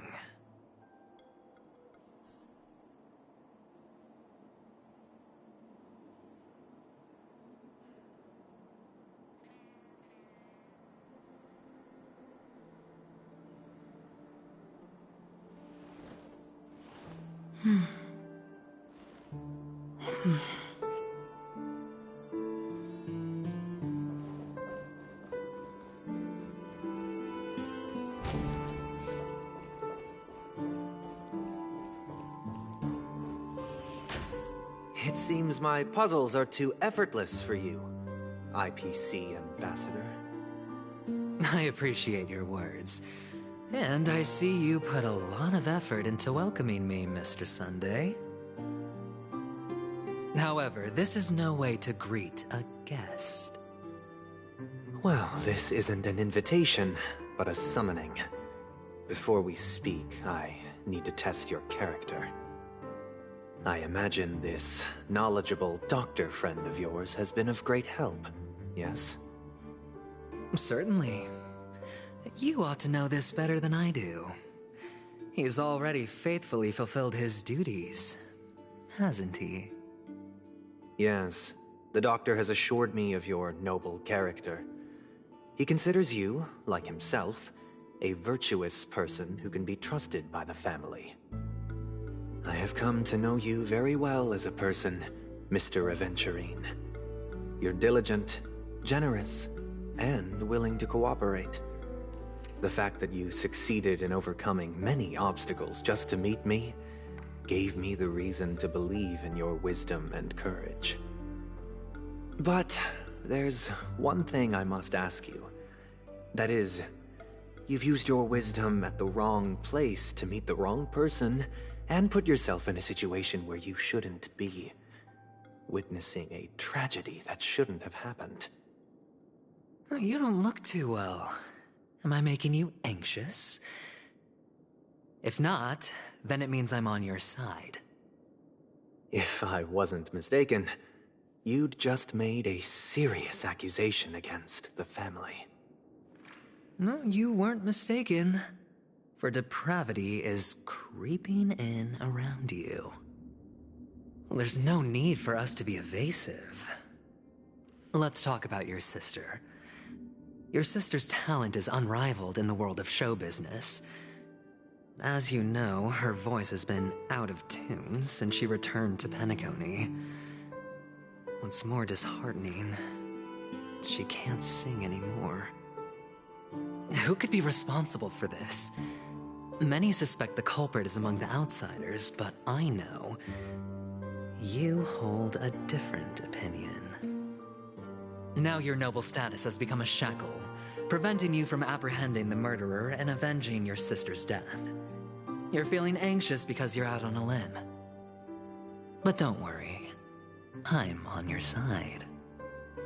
I'm immensely honored by your concern for me, Mr. Aventurine. Since you're so selfless and generous, I believe you wouldn't ask for anything in return, would you? Well, naturally, you wouldn't incur any loss from this. I just want to reclaim what is mine. My liberty and the personal items under the family's custody, the bag of gift money, and the box in which the cornerstone is stored. That's right. Cornerstone. I've heard it's a treasured asset of the Strategic Investment Department. A sacred stone that seals the Preservation Emanator, granting significant power. And every liquidation specialist holds one. For an object so precious, it probably comes at an even higher price than other forms of recompense. Well, I'm sure you're aware of the high level of risk I'll be undertaking to bring the truth to light. Mr. Aventurine, when you're out and about, do you always make adjustments to your appearance? Your tie should be on the center line.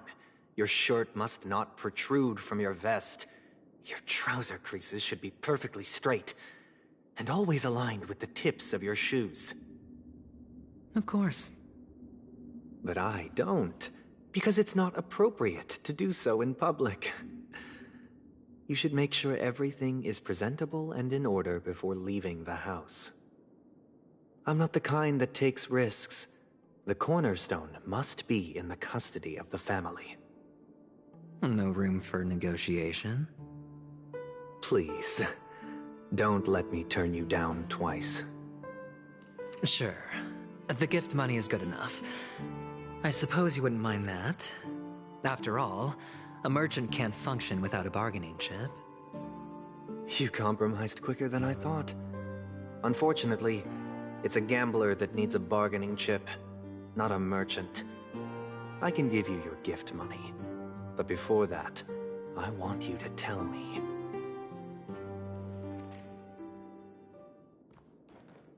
The fact that you can decisively forsake the box you asked for, what exactly is stored in it?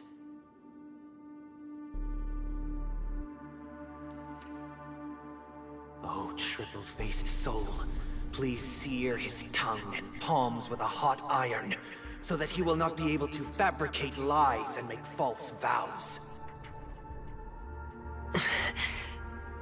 What have you done? Under the light of the harmony, all wickedness is revealed. I implore them to shed their light, and I'll ask you questions on their behalf. Next, you have 113 seconds to prove your innocence and gain my trust. And if I refuse to answer? You can try, and we'll see if the harmony rejects you. Question: do you own a cornerstone? Yes. What a simple answer. You, too, understand that idle chatter leads only to poverty.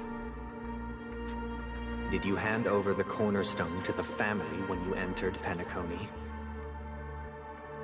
Yes. Does the cornerstone you handed over to the family belong to you? Yes. Is your cornerstone in this room right now? Yes. Is your memory free from any kind of tampering or deletion, encompassing but not restricted to the techniques of the Garden of Recollection? Yes. Are you an Avgin from Sigonia? Yes. You even know about that? Do the Avgins have any ability to read, tamper with, or manipulate one's own or another's mind? No. Does it matter? Do you love your family more than yourself? Yes. All the Avgins were killed in a massacre. Am I right? No. Are you your clan's sole survivor?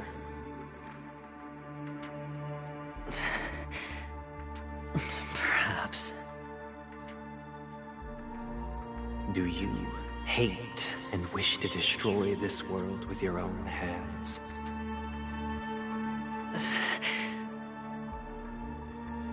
I don't know. Interesting. Now, the final question. Can you swear that at this very moment, the Aventurine Stone is safe and sound in this box?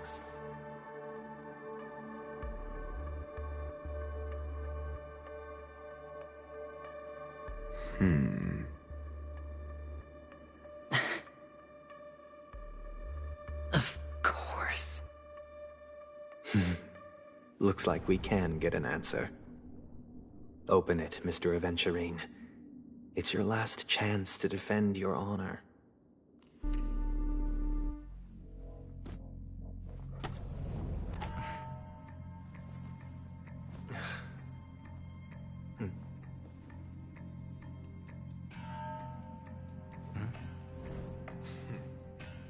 Please.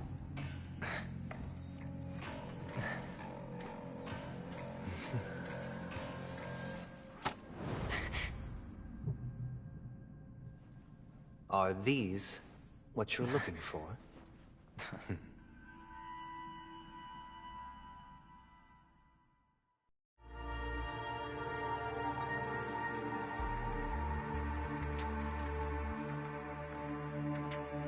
Since you came as promised, learned doctor, does this mean that you are willing to take the side of the family in this farce? What makes you think you can convince me? I've heard you haven't enjoyed Mr. Aventurine's company. I also understand that you're an avid learner who sees the pursuit of knowledge above all. In that case, you ought to realize that a competent scholar knows their position and wouldn't forsake more vital matters for the sake of petty pride. If you agree to assist the family, I'll share our research findings on the Stellaron. You must be quite aware that, besides the family, no other faction is willing to share such information.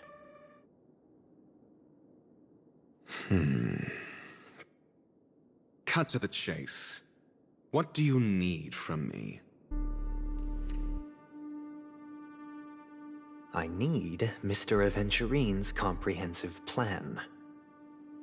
Haven't you confiscated his cornerstone? You can't expect a featherless bird to take flight. But I've also heard the 10 elites in the Strategic Investment Department have united, progressing together in the interests of the IPC. You'll have to speak more clearly than that.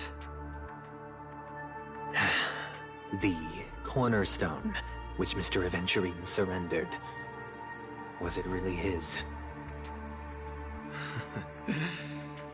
You question whether he would entrust you with someone else's cornerstone.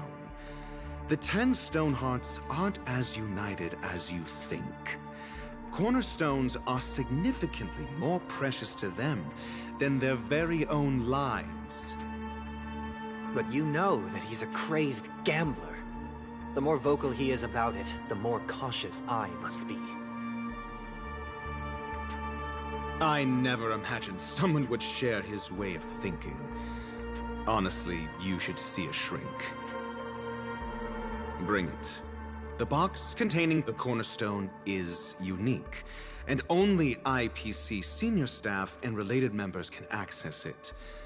But I happen to be among them.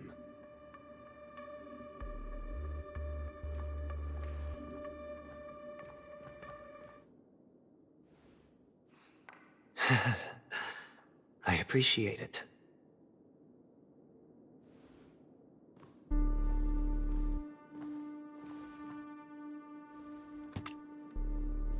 Unfortunately, your guess is correct.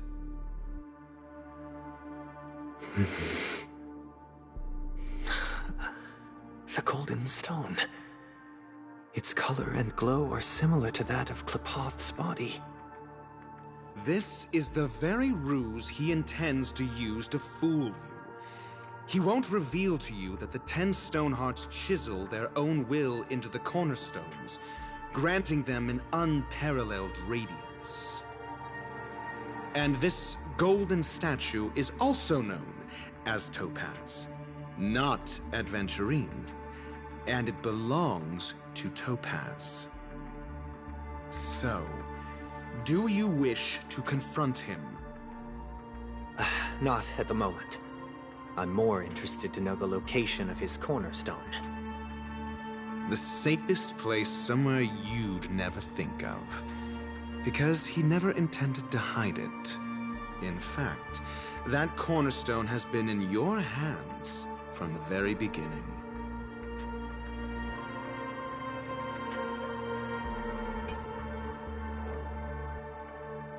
I see. This bag. Mixing a cornerstone, more precious than life itself, with a bunch of worthless jewels, disguised as a gift of money waiting to be confiscated, is indeed in line with Mr. Aventurine's style. Then he makes up some trivial excuse, downplaying the matter, and requests the gift money. This is a gamble, one he's all too familiar with, betting on your single misstep, leading to a total loss.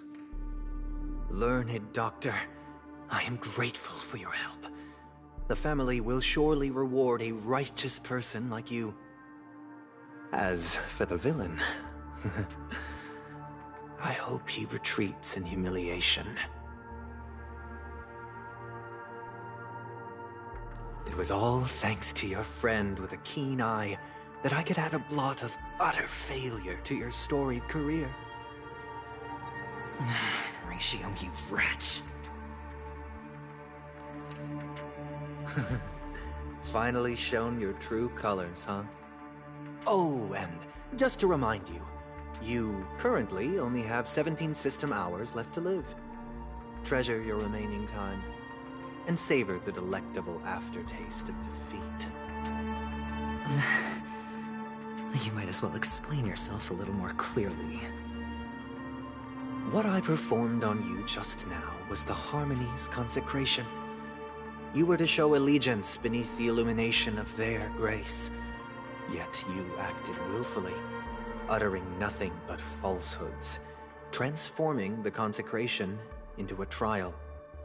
I genuinely see no reason to absolve you from it. Is this what the harmony represents? But is it built upon constraint and coercion? You misunderstand, Mr. Aventurine. Punishment is meant for the irreverent. But I have seen your resilient spirit, and thus I offer you the possibility of a new beginning. Throughout these 17 system hours, you will be unable to escape the dreamscape or contact any of your companions. You only have 2 paths before you, and it all depends on whether you can complete my test within the time limit. Should you succeed, you will be able to coalesce into the harmony and be with your family. If you fail, you will suffer the wrath of the eternal Centurion and fall into an abyss of doom. Sounds like I'm gonna end up the same either way. I indeed do need a servant to help me uncover the evil hidden in the family from an external perspective. I will purge the evil from the inside and bring the real culprits to justice within 17 system hours. When the time comes, compare your findings with mine. If both our findings align, or if you can provide me more insights, then they will truly be able to grant you mercy and honesty. Shameless hypocrites. You took everything from me and still demand the truth? That isn't fair. Your carnival reeks with the stench of cash. Nothing is achievable without it. This is meant to be an act of personal virtue, not requiring the family's support. Your bag is over there. Do as you please. I believe you can trade this bag of worthless jewels for everything you need. That's what gamblers excel at, isn't it? Off you go, Mr. Aventurine. You are free. I will wait here for your good news.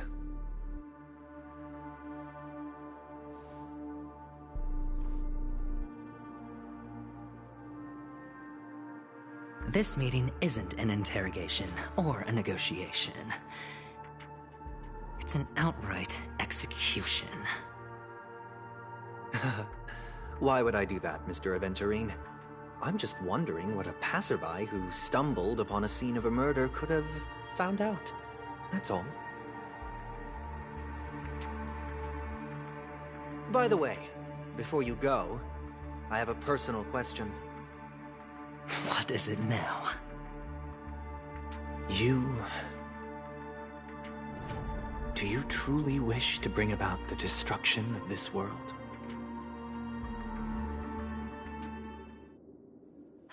Kakavasha!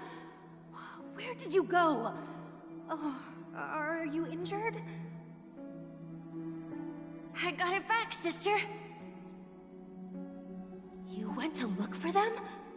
That's too dangerous. It's just a necklace. It's neither food nor water. We can survive without it. But I can't live without you, little brother. Promise me not to look for those catechins again, okay? Sister, don't be afraid. The catechins are fools, but I'm smart. I played a game with them, and I won. Won? What happened exactly? Tell me. I made a bet with them. The 2 birds in the desert and me. Who will die first? I won. They suspected me of cheating, but I didn't. I won fair and square. Of course you'd win. You've always been a lucky child. Gaiathra Triclops must be watching over you. But that's no reason to push your luck by going up against those bloodthirsty, cruel catechins. Have you forgotten how Mom and Dad...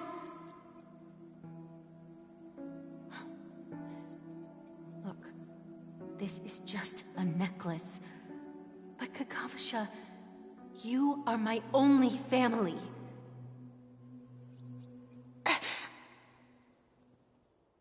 I'm sorry, sister. I thought you'd be happy. Because Mom left you this necklace. There'll be no next time. It is important. But not as important as you, my dearest brother. I don't blame you, but you must remember what Mom said. Pain and poverty are the trials of Gayathra Triclops. She has also granted us a chance.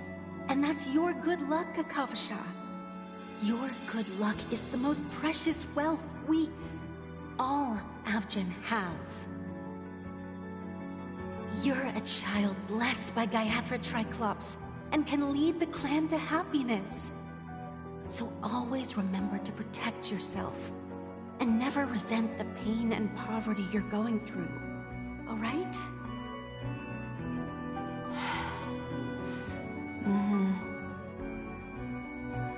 Listen to me and swear to Gayathra Triclops. Okay. We'll swear to Gayathra Triclops to protect this wealth. But sister, Gayathra Triclops was really watching over us? Then why did she not protect Dad when he was swept away by the quicksand? After all, Dad went to the Catechins' land only to prepare for Gayathra Triclops' offerings. And where was Gayathra Triclops when Mom was shivering in our arms? Mom was still pleading for Gayathra Triclops' forgiveness under her breath, until the moment she closed her eyes. Sister, everyone praises me for being smart, but I don't get it. If every rain pour was Gayathra Triclops' forgiveness and grace, then how bad were our sins? So much so that we were born in this world of death?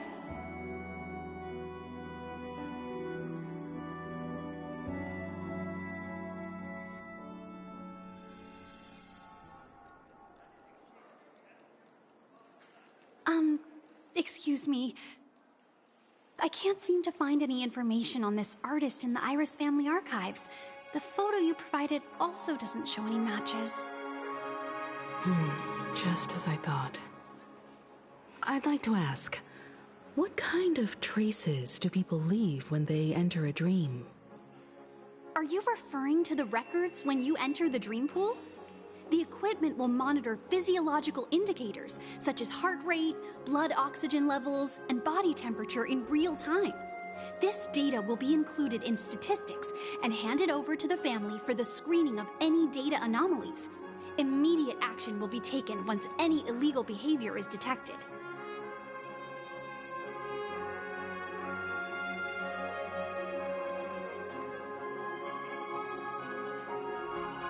I apologize. The hotel does not have access. This information is managed by the Bloodhound family. We can only gain access if there's a problem. Looks like nothing can be found here. At least we know who to look for next. We can ask the Bloodhound family for information. Thank you for your assistance, Miss Allie. By the way, is Miss Robin doing fine? We are looking forward to her performance. Fine? What does that mean? Is there something wrong with Miss Robin? The preparations for the Charmony Festival have been proceeding smoothly, so I guess things are pretty good. I believe she will be able to put on a spectacular show for all of you. I'm sure. Sure enough, no one knows about Miss Robin. I'm not surprised. But that Miss Firefly is truly mysterious. There's no information on her in the hotel system. Even if she's a stowaway, she should have a disguised identity after entering the planet. She's also in the running for the legacy. How is she going to sneak into the dreamscape unnoticed? Is there any other way to enter a dream? Besides the hotel room's dream pool?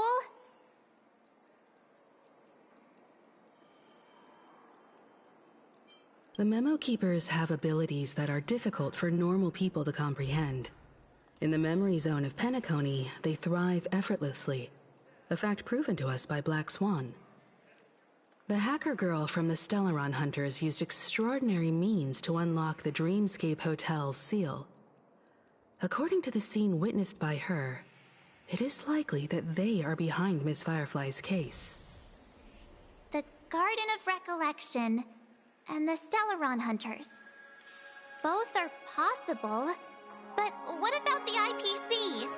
Since they want Penacony all for themselves, they're bound to have a plan. Who are you guys? The Bravo team has arrived at their designated position, ready to execute armed evacuation operation. Boss, get moving! Armed evacuation? Boss, are you drunk? What do you know? It's more efficient this way. Just don't let the director find out. Act first, report later. Understood? Help! Help me! I spent all my year-end bonus on the snowball! I don't want my name on the department's major disciplinary notice! Hey, check it out! That voice. Could it be the IPC workers from Belobog? To all guests, the IPC will be conducting special operations within the hotel. Please follow the staff in charge of evacuation to the designated safe zones, or compulsory measures will be enforced. I'll request a beating for you lot! You've been told not to drink during work hours. Take him back to the hotel room. I'll organize a meeting later to properly go over how this incident report should be written. Miss Topaz? I never thought I'd run into you on Penacony. Long time no see, Astral Express crew. Aventurine has told me a lot about your happenings. Huh?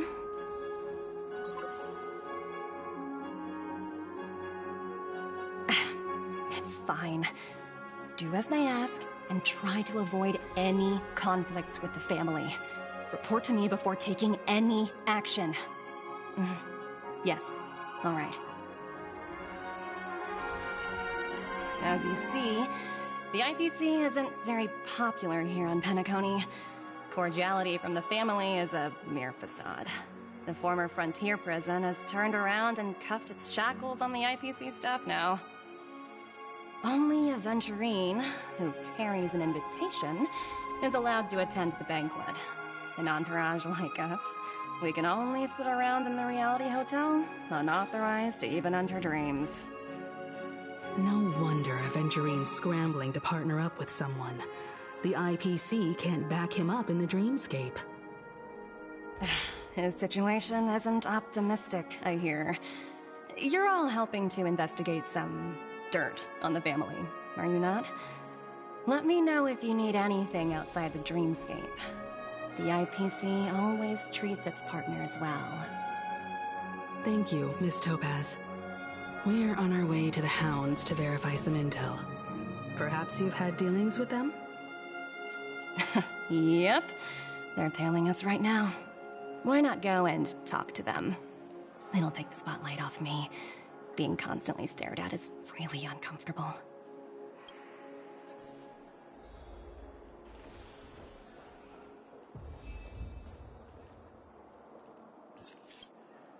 We're carrying out our captain's orders. What do you want? We made a mistake last time, and we're working hard to rectify it now. We don't have time for anything else. Surveilling the IPC executive Topaz, ensuring that she stays put at the Reverie Hotel during her time on Penacony. We've got the right one this time. So that's it. They were the pair who were after Firefly at the time.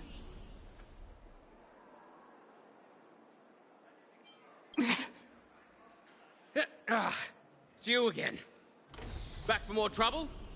We're not afraid of you this time. Well, spit it out. Stop bothering us if you've nothing important. So you know each other.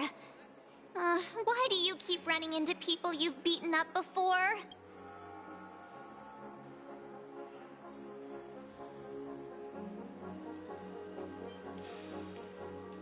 That's right. We're investigating a murder for the family. May we access the hotel's dream pool entry records? Well... Hey! The security officer instructed everyone to shut their traps before he returned from Dream's Edge. What murder? You'd better stop spouting nonsense. Yeah, that's right. We have nothing to report. Please leave. Looks like they're not going to cooperate. But they did at least tell us that the captain is at Dream's Edge. Why don't we just look for the security officer then? It's probably Gallagher, the one she mentioned, right?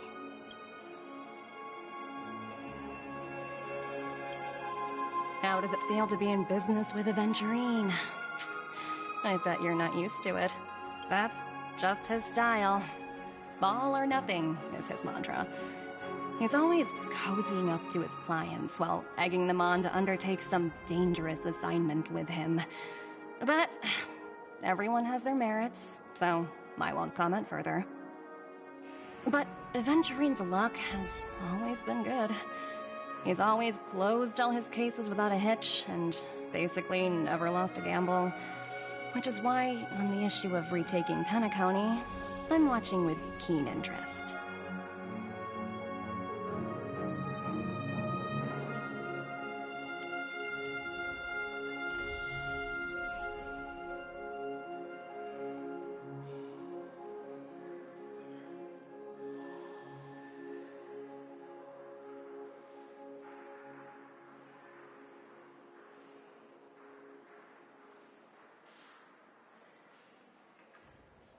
As for the two cases, apologies, but I don't have much info on them either. All I can do is ask you to keep digging for more details.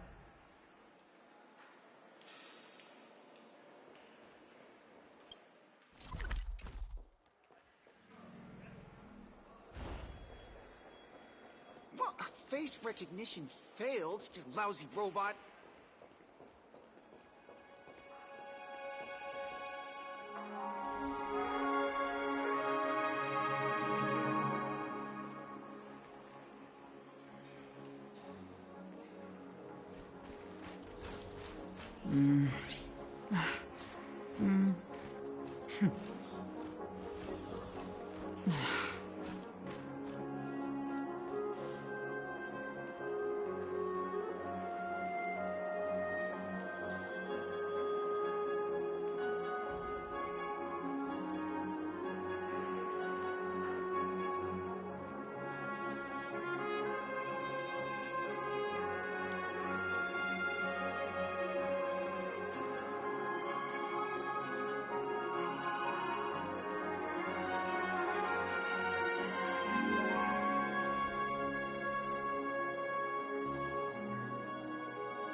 It's been so long.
Flammable goods are not permitted on the premises. May good things come in pairs.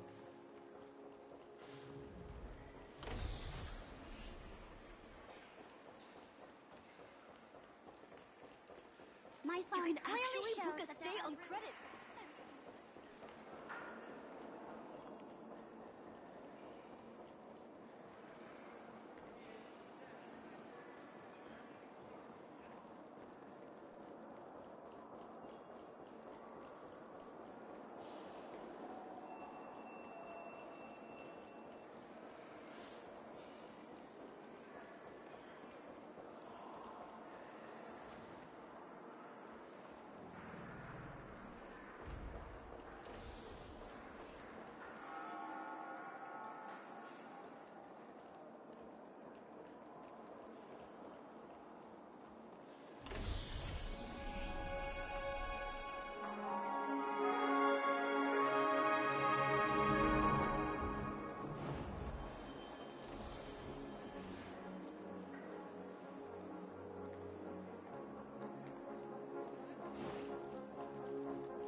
Fancy a dreamscape sightseeing shopping tour? Quite the taking.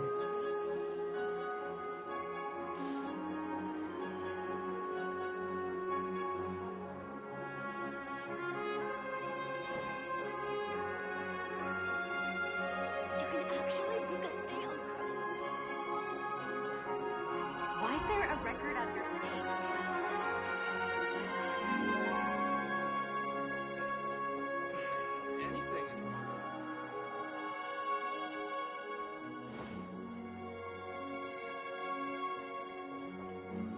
I'm a little clock.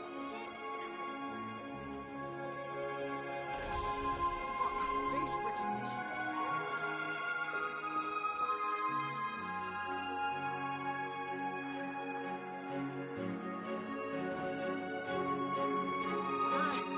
Even if we stood on each other's heads, this statue would still be taller than us.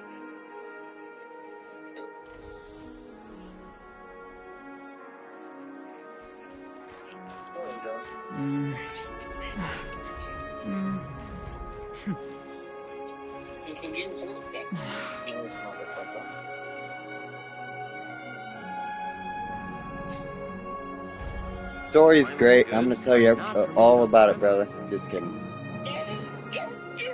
Just kidding.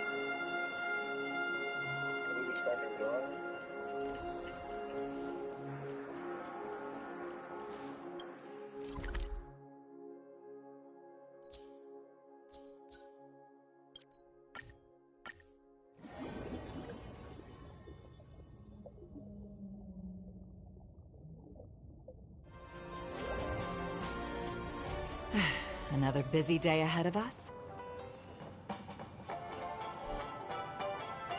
Time outweighs money, buddy! TikTok! Oh boy! I've eaten too much this time!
checked off the list.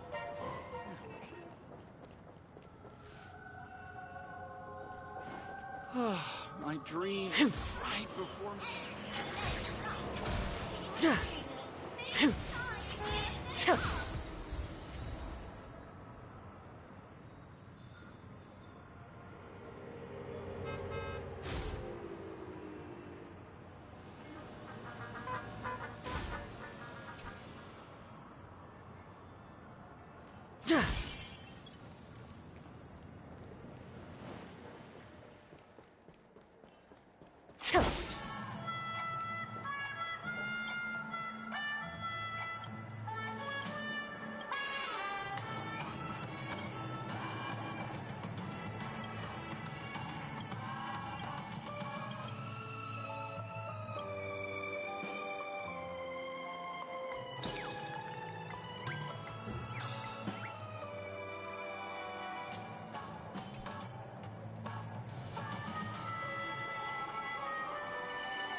Such tight security. I bet they're stumped by the case as well.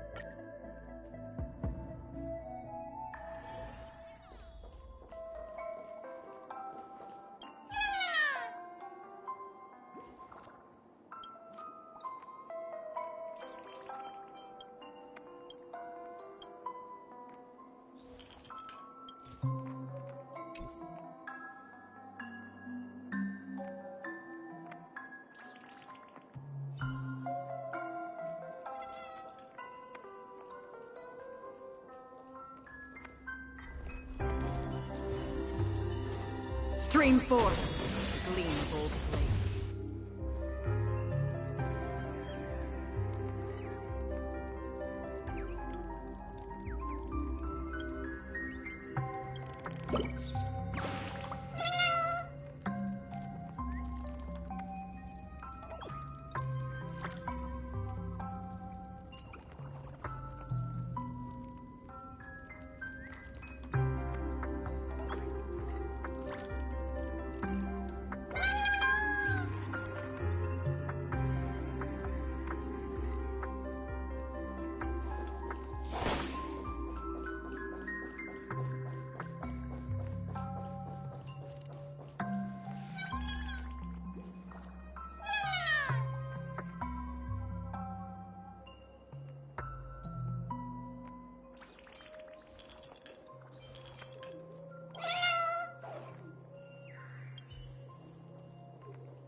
Stream forth the gleam of old blades.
Stream forth the gleam of old blades.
Constructing dreams is something sacred, reflective.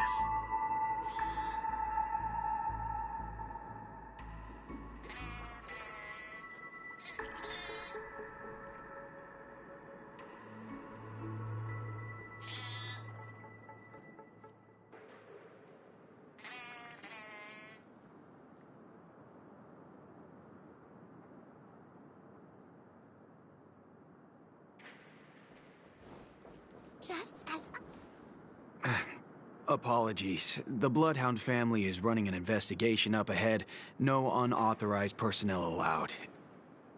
Hold on a minute. I think I've seen you before. The gray-haired one. How much trouble have you stirred up exactly on Penacony?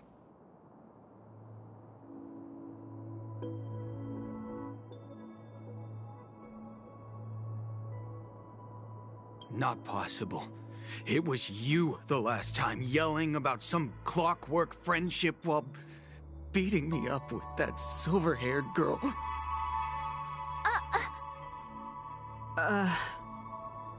I'm not letting you get by this time. Please leave, or I'll have to get on my knees and beg you. Huh? What kind of heinous crime have you committed now? Hold on, sir. We have documents authorized by the family that would aid your investigation. If it wouldn't trouble you, could we see this Mr. Gallagher? Who exactly is this Gallagher you keep talking about? There have been a few people mentioning this name.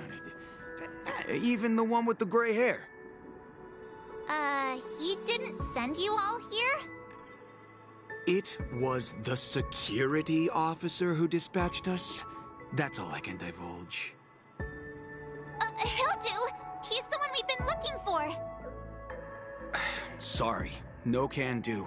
The boss said that since it's a matter of the family's reputation, no one's allowed through. Everyone, please leave. There's really no need for us to make things difficult for each other, right? We're really sorry for troubling you. Let's think of another way. Another way... that's it! Didn't they say something about that... what was it? Clockwork? That got this guy to change his mind. Can you perform it again? That... clocky magic.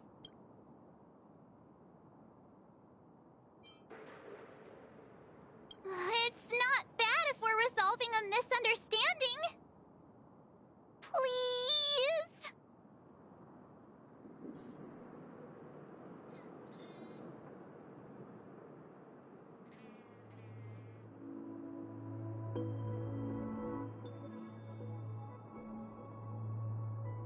Constructing dreams is something sacred. Just as I thought. Sorry, no can do. Everyone, please leave.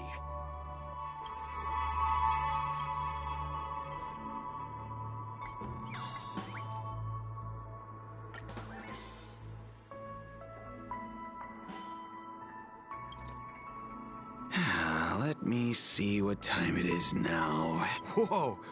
It's this time already! What? Time to clock out! And no one's gonna stop me.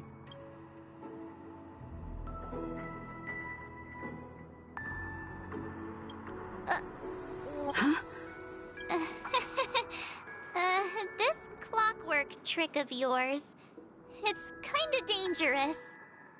At least he won't be getting in our way again. Let's go find that Gallagher and ask him the intricacies of the case. I was wondering what all the commotion was. Huh. Oh, it's you guys. Welcome. Since you made it here, what can I do for you? Hello, Mr. Gallagher, sir. Judging from your tone, it sounds like you were expecting us. Miss Himiko, you're too polite. There's no need to call me sir. Mr. Gallagher, you even know my name. Of course I do. You folks are from the legendary Astral Express, and honorable guests of the Watchmaker. I had an encounter with this lady in the golden hour. I remember that little silver-haired girl was there too. I'm sorry for what happened to that kid.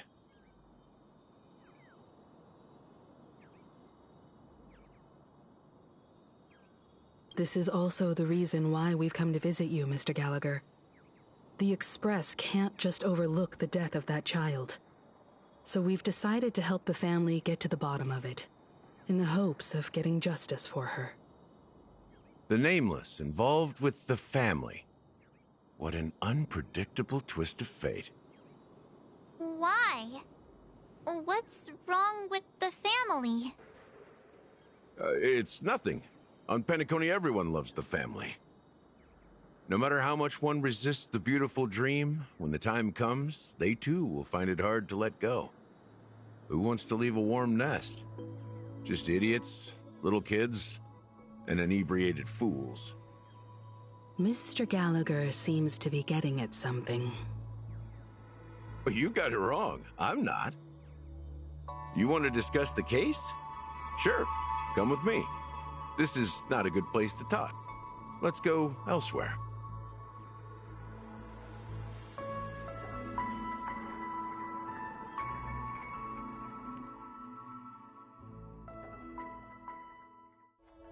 Even after that chilling tragedy, this dream is still running effortlessly. Other than the family of the Harmony, it's hard to imagine any other power in the universe that could sustain a building of such magnitude. The family itself is a huge, perfect building. Like a living idol. Each member of the family sees themselves as a piece of the divine puzzle, revolving around a singular core and a shared ideal.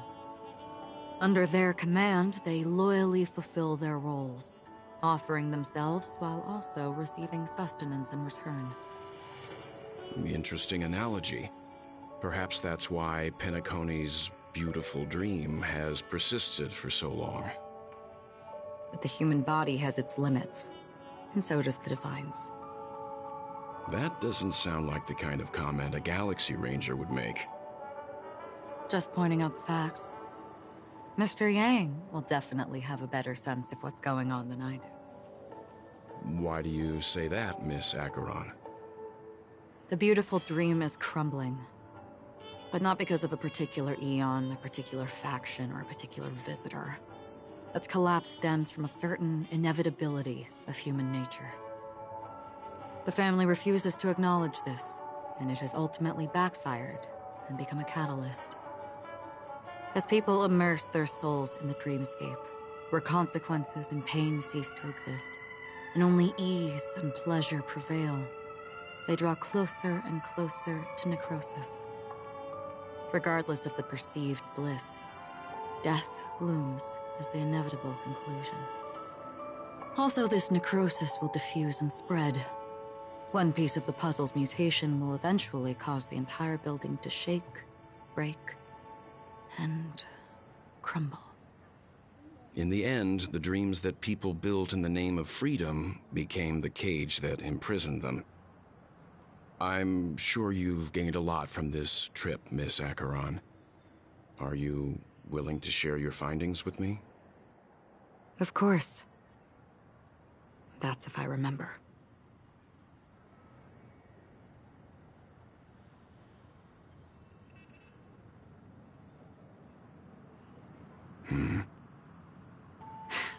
Don't mind me, it's just a habit. Owing to events in the past, I've become easily forgetful. It's only when this sword is unsheathed that those hazy memories start to become clearer. Take your time. That should do it. I vividly remember everything that occurred on Penacony. Ask away.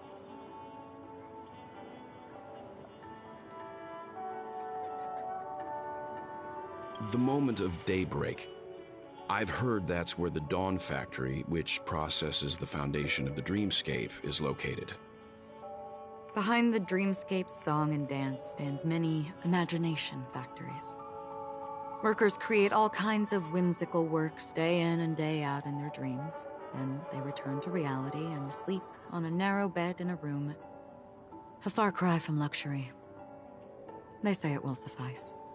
Experiencing the bizarre and motley dreamscape is the best reward.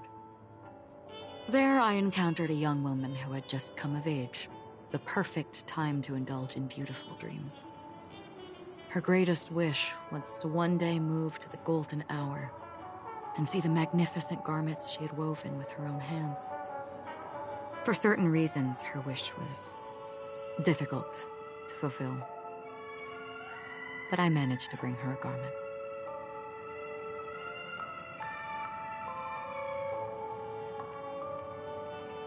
Gilded Hour. It's said to be Penacony's currency center. Yes. It is a fortress-like financial city, the economic heart of the dreamscape. The Pepeshi people of the Alfalfa family are there to keep it running, sending blood that is made from money everywhere on Penacony. Everyone there is exquisitely dressed and always in a hurry. The greatest wish of the local Pepeshi people is for their future generations to work in the Gilded Hour. I've never met anyone who is willing to talk. I could only stand at the crossroads, watching crowds of people hurrying like the wind through the jungle of steel, only to deposit the alfalfa credits that they'd earned into the bank's vault. I don't know if they would open the vault's door, but before I left, I witnessed a well-dressed Pepeshi person plummet from the sky, while those around him continued on their way, unfazed.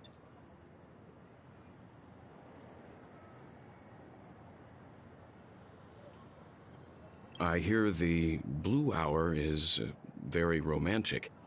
Do you have any tales to share? Perhaps Mr. Yang has heard. There is a large boat called the Eventide, anchored along the Sea of Dreams, where soft music and dancing persist endlessly every night. I ran into a wizened lady there. She was at the dock, waiting for her long-departed lover to return, waiting for countless hours within time that stood still. In the humid sea breeze, she spoke of her own youth. Like many who desired wealth and love, they came to Penacony to pursue their dreams. Alas, her lover's consciousness was lost in the dark depths of the Sea of Dreams. Finally, she suggested we continue our conversation on a boat in the shallows. I agreed and boarded the boat with her. But she never said anything. Her eyes absent-mindedly gazing at the horizon for what seemed like forever. Finally, we retreated to the beach.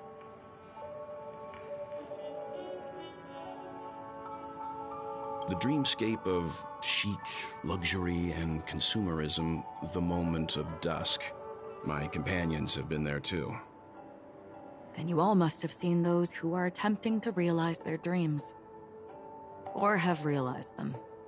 Scattering money as if it were dust and betting it on all or nothing. Everything has a price, and everything can be bought or sold. Even dreams themselves. I saw an Intellitron there, who was preparing to auction himself.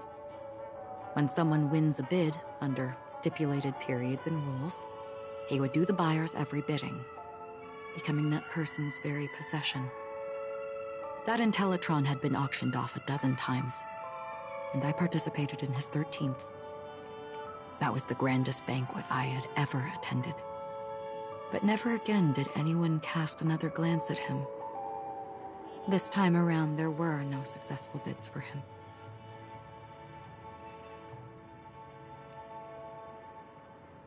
This is what I've seen and heard along the way. Someone once said to me, Penacony wasn't like this a long time ago. Nor should it be. I've traveled through the reality and dreamscape of the planet of festivities. Watched the tides of night rise and fall when time stopped for people. Where the spirits of the rich and impoverished remain forever fixed on their own scales. This is why I think the collapse of the beautiful dream is inevitable. There might be a way to change everything. Perhaps. But if this is indeed the world that people desire, if this is precisely why life chooses to slumber, should we still seek to change it?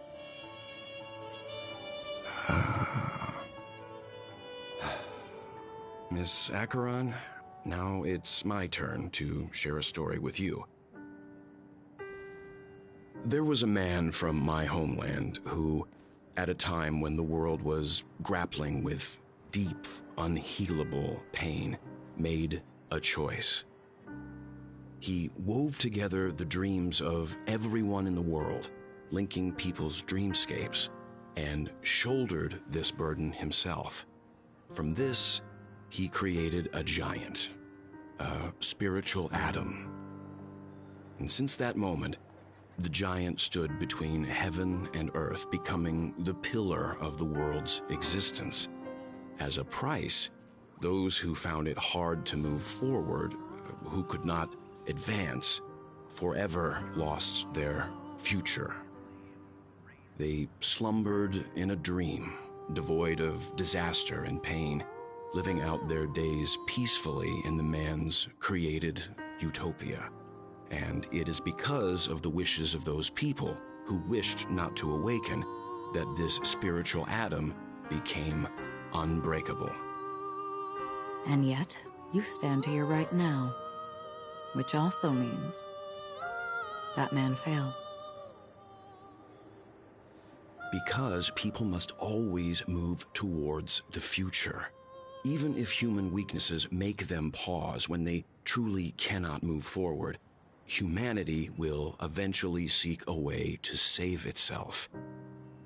And that man, he was never a failure. Like everyone in that world, he etched the possibilities of human nature into his heart. He was the sun chaser of legend, soaring towards the sky and embracing his final victory with his fall. He ascended to heights uncharted, only to come face to face with the sun, a place not visited by anyone before. His wings would melt because of it, only for him to fall into the sea. And after that, countless others would surpass him, soaring to even greater heights. A fitting metaphor for the Nameless's trailblazing spirit. Thank you, Mr. Yang. I know what you wish to confirm. The universe has innumerable similar, yet different worlds. In these worlds, there are innumerable people who look alike, yet don't. I, too, have embarked on journeys, encountering old friends with familiar faces on different worlds, witnessing their destinies follow paths similar to mine. So I will tell you, even if not completely similar, the story you just told, it overlaps with my past. And within that abyssal dream, I ended that man's life. Alone.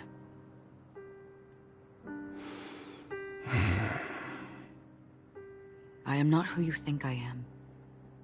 Nor will my home be as fortunate as your world. I am sorry. It's fine. I don't mind, so long as I can alleviate your suspicions. There's something I still wish to know, Miss Ackeron. Under that representation of the hunt, exactly what sort of power is it that has motivated your solitary journey thus far? Mr. Yang, before answering that question, I wish to continue the previous topic. I like your analogy very much. Indeed, birds are born to fly. But in a distant past, their ancestors could only gaze at the sky in envy. They saw that faraway ray of light from above the heavens, piercing through the clouds and blanketing the earth. And so, time and time again, generation after generation, the birds spread their wings and took to the sky, attempting to touch its ceiling. All because the sun was there. Then, what if the last bird finally soars into the sky, only to realize that the end of the light is not the sun, but darkness? Then why, exactly, do we even walk towards the light?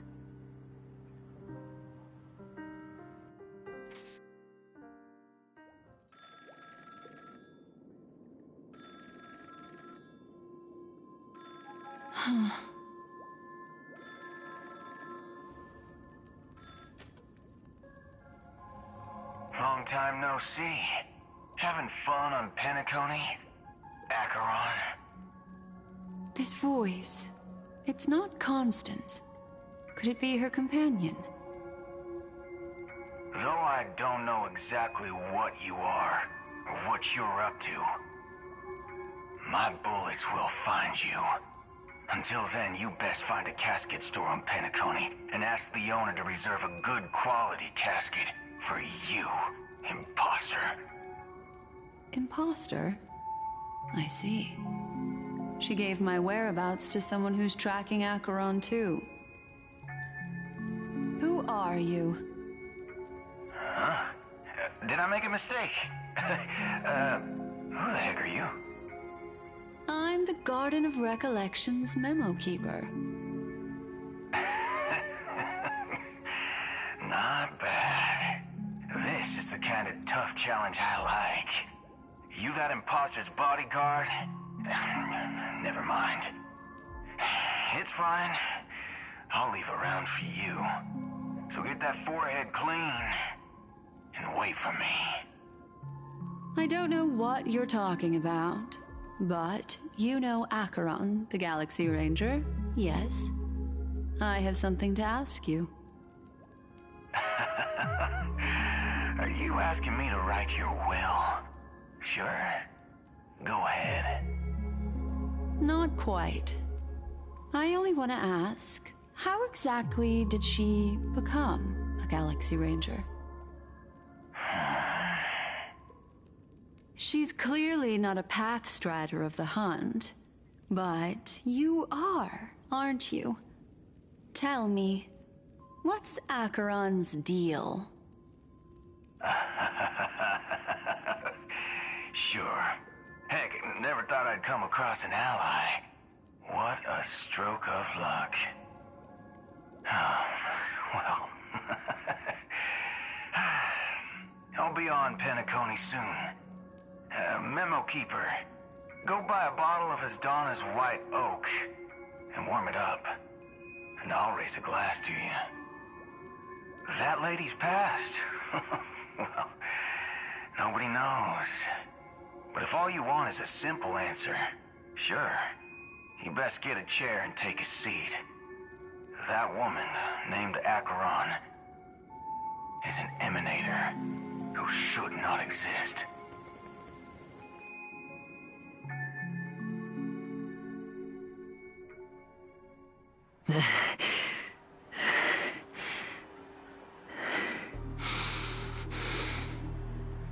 You look pale.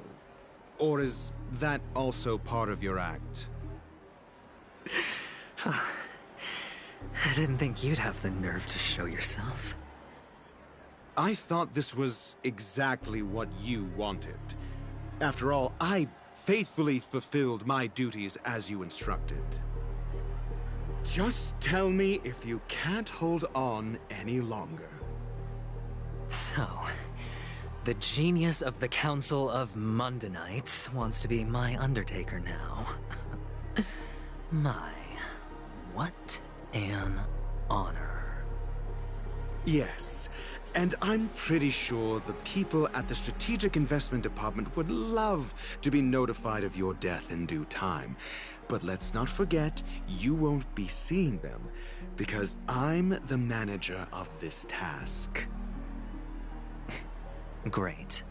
Then tell your people that Aventurine is ready to go in 17 system hours. Oh, you've got a lot of nerve. How exactly do you plan on completing your task while your hands are tied by the Harmony? Well, my conversation with Sunday convinced me that there's a traitor in the family, and that they hold the secrets of Penacony. So, I took the opportunity to set everything in motion. I even managed to recover the gift money. Things haven't gone this smoothly since I walked through the doors of the Reverie.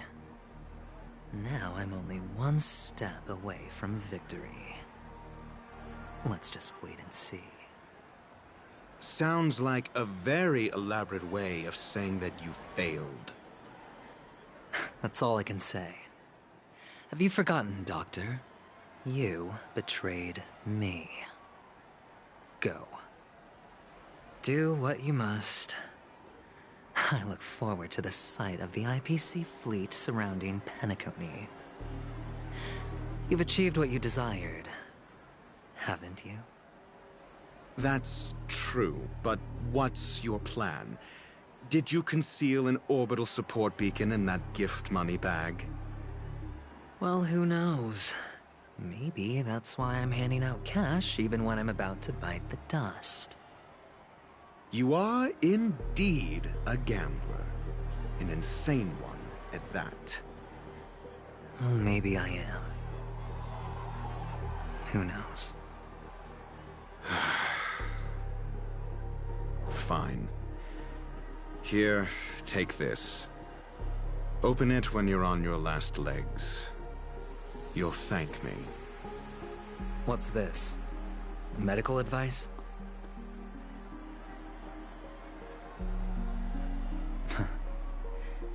You catch on pretty fast, Doctor.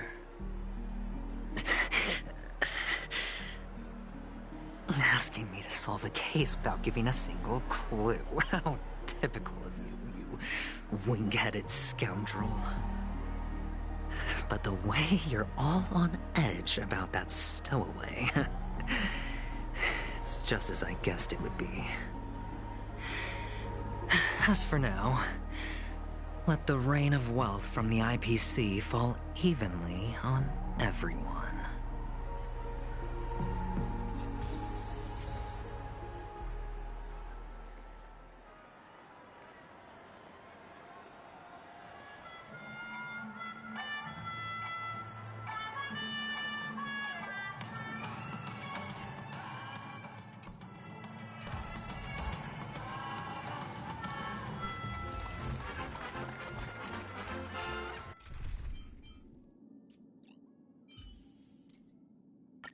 All or nothing.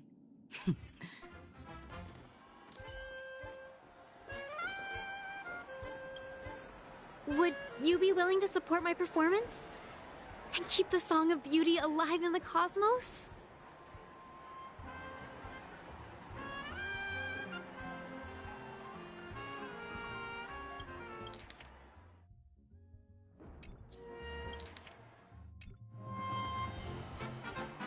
Wow, how fabulous! But why would you give such a wonderful gift to a random stranger like me?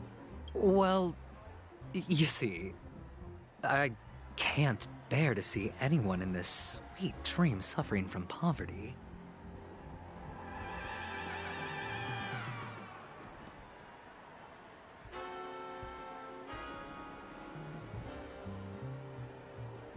That's incredibly kind of you.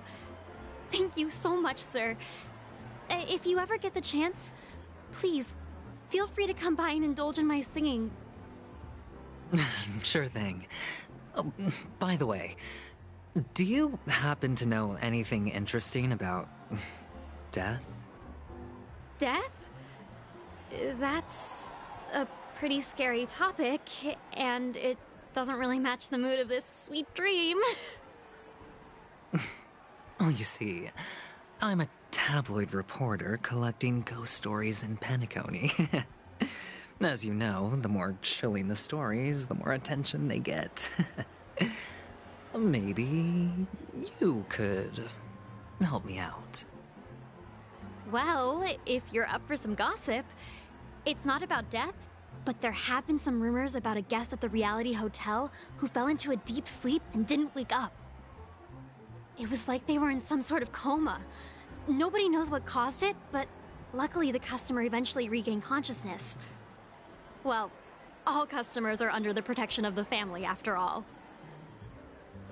Thank you.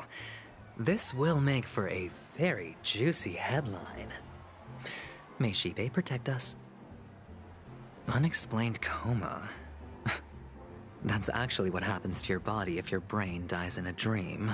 But unfortunately, the customer ended up waking up in the end.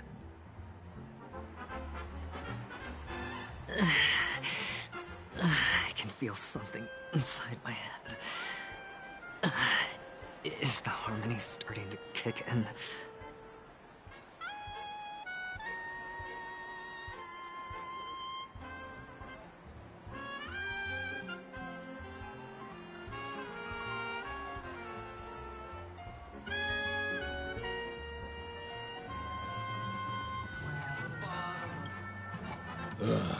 The world has truly lost its way.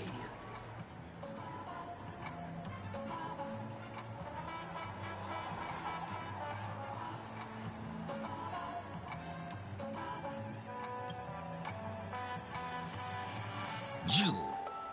Wait. I get it now. This is some sort of prank show, right?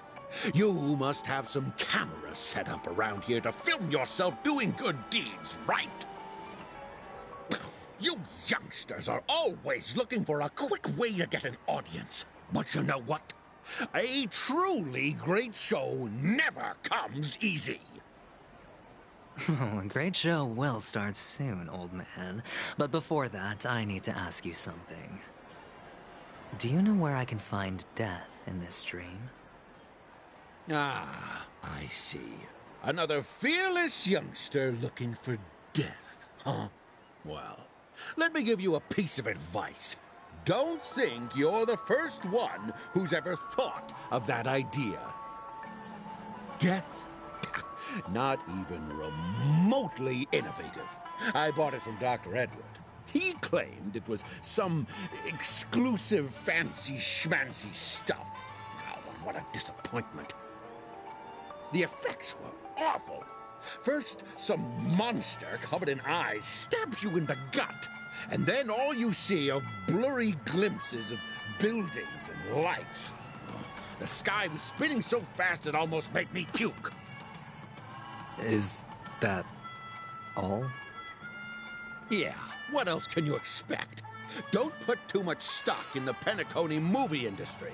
They even call this junk groundbreaking art. Can you believe it? What a joke. Well, I'll leave you be then. I hope you have a wonderful day. A monster covered in eyes. It sounds like the Memory Zone meme. But buildings and lights... I don't think those have anything to do with death. Well, that whole dream bubble was probably created using rumors and gossip.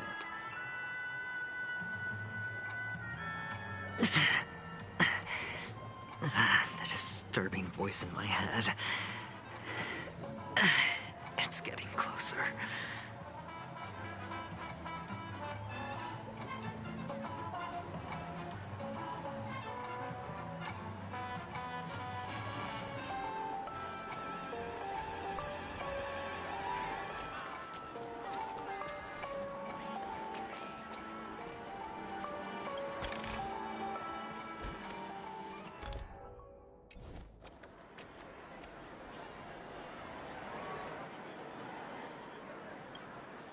A sip of liquor, a blissful reprieve, to drown 1,000 sorrows, let worries leave.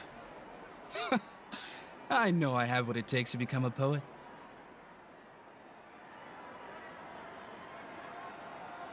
Oh? Oh. You're giving these gems to me? Didn't expect to meet such a generous soul in this place. Or are you just pitying me? Well, it really doesn't matter. As long as I have Soul Glad, that's enough. This is just a dream after all. You really shouldn't drink so much Soul Glad, my friend. It's not good for your health. Oh. Maybe I really should quit. But not before meeting the Devil of Soul Glad. The Devil of Soul Glad? Care to elaborate? Yeah. It's a seahorse with a long neck. They say it loves to appear to drunk people, especially the ones who are passed out on the side of the road. How funny. Yeah. Very funny indeed. Thank you.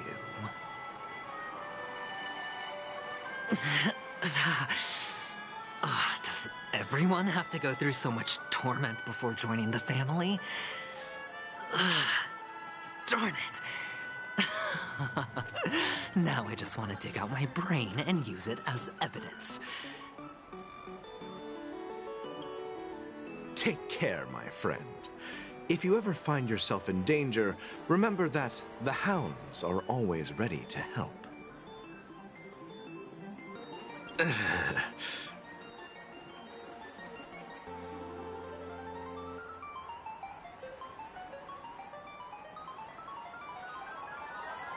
You don't look good, my friend. If you need assistance, I can contact the hotel and have them wake you up forcefully. That won't be necessary. I have some business to attend to. But thank you all the same. All right, then. If you ever need help, don't hesitate to reach out to us hounds. Well, actually, I do need a favor. As the most outstanding hound in Penacony, have you come across any stowaways recently? Stowaways? How could there be stowaways in Penacony? We've never had anything like that before. All right. Good luck with your work, then. What was I even thinking? Family would never share intel with the IPC.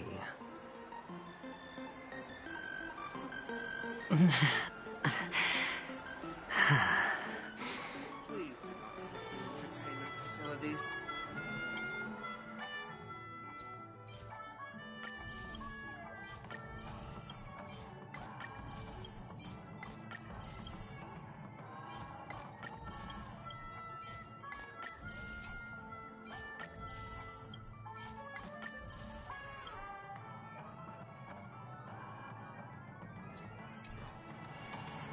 Who cares if everything's full of...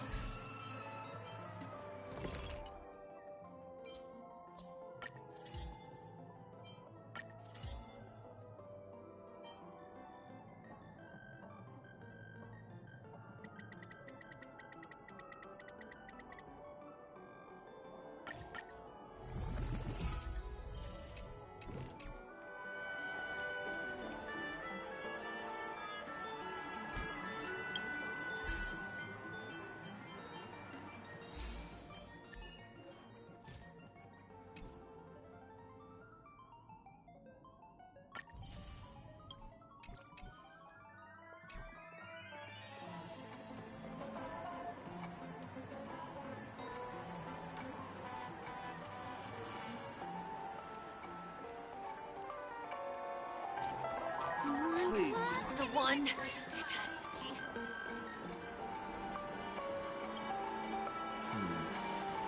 Were you wanting to talk to me? Sorry, I thought you were checking out something behind me.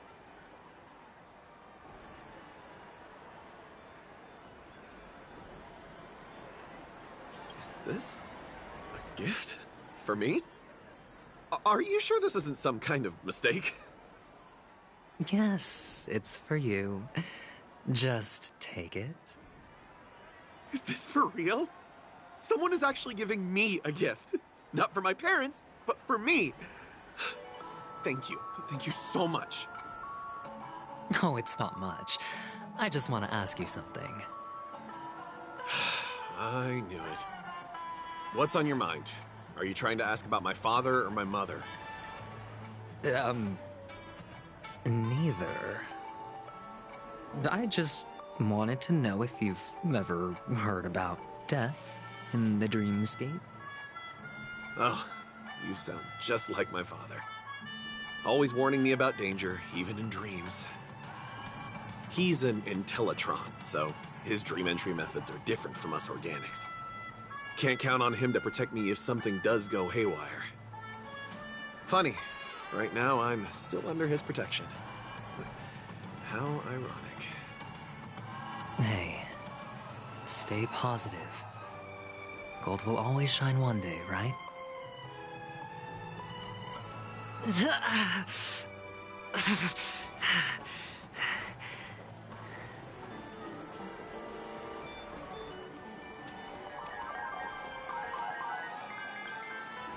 You want to talk to me?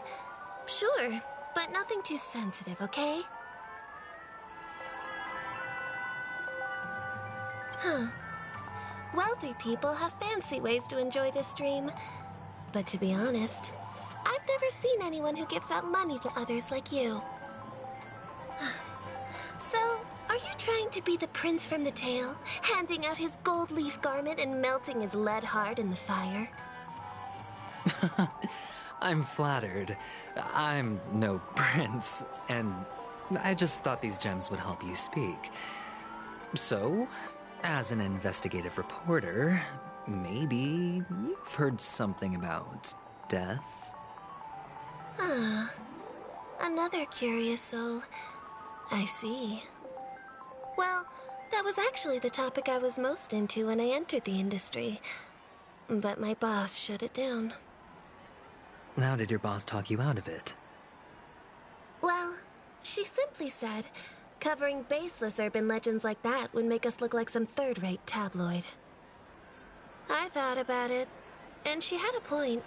Reporting on stuff like blowing out birthday candles and getting spooked by nightmare ghosts isn't exactly professional material. Guess she's got a point. Thank you for sharing. The Devil of Soulglad, Dangers in the Dream, and Nightmare Ghosts. Well, sure.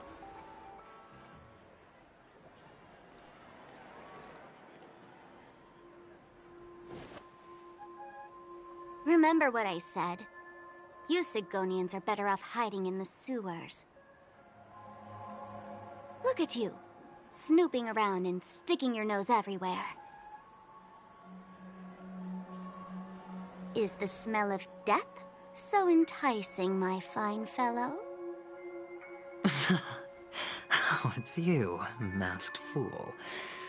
I should have guessed it. You're the imposter who appeared on TV after Robin's death, right? I heard you got caught by the family. I gave you a clear clue. Befriend a mute. Simple and straightforward, you know? And what did you do? You messed it up and ended up as their prisoner. I told you to make friends with a mute, not become one yourself. You really let me down. What do you mean? You know better than I do.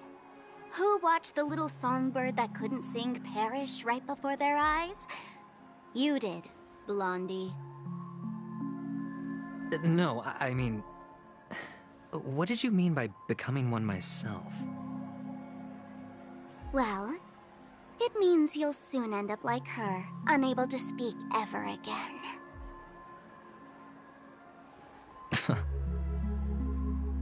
But it's a good thing if you ask me, because... Because I'm getting closer to the truth, right? Oh? Why else do you think I'm handing out cheap trinkets all over the streets, fool? All part of the act. Fool's bait. The more pathetic I seem, the more likely you'll come sniffing around. So, now that I've drawn you out, will you reward me with an answer for my efforts? Why should I help you? Don't you want to see Penacony descend into chaos? Well, I can make that happen. I just need an answer to one question. Back then, when you asked me to find a mute, did you really mean Robin?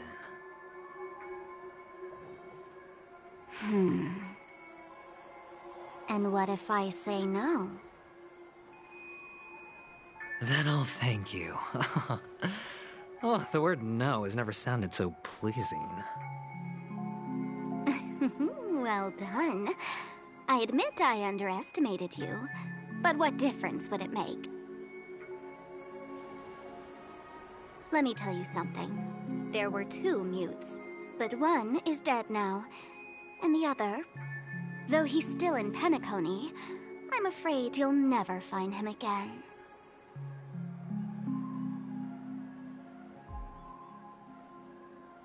Now I'm completely sure that I was on the right track from the beginning and never strayed, fool. Right now, there are only 2 things missing from my grasp. The meaning behind the truth, and the means to expose it. How impressive. That's quite a fancy way of saying I haven't learned anything so far. Not exactly. I've gathered enough clues to prove its existence, and that's enough for me. As for the answers to my questions, I'll find them within 16 system hours. Oh, really? Only 16 system hours? Well, let me lend you a hand. Here you go. This is my precious, mutually assured destruction button, and I have one just like it. When either of us presses it, the other and the whole of Penacony will go up in smoke. If you're really so desperate for the IPC to take over Penacony, blowing up the chessboard isn't a bad idea. Start from scratch. That's where the IPC excels, right?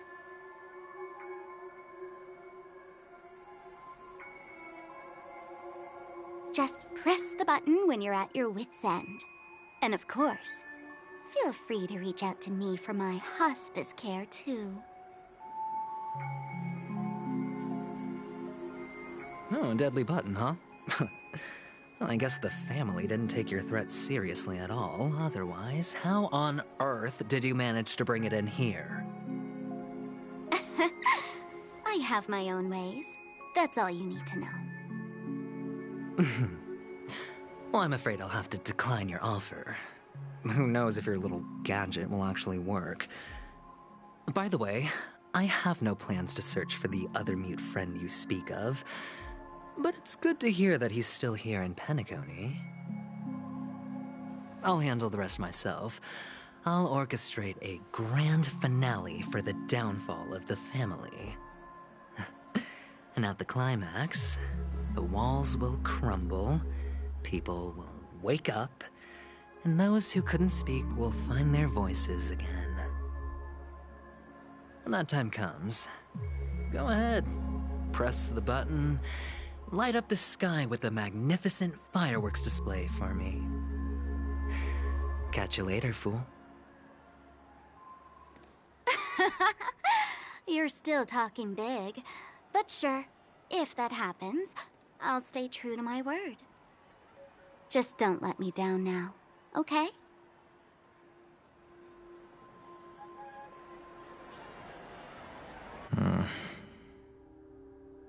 So, number 35.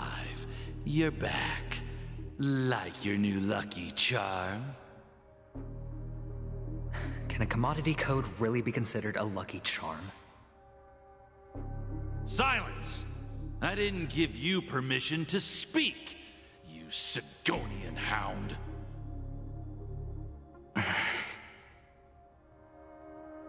The guys in black didn't say much, so I've no idea what you did to save your skin in that massacre back in the day.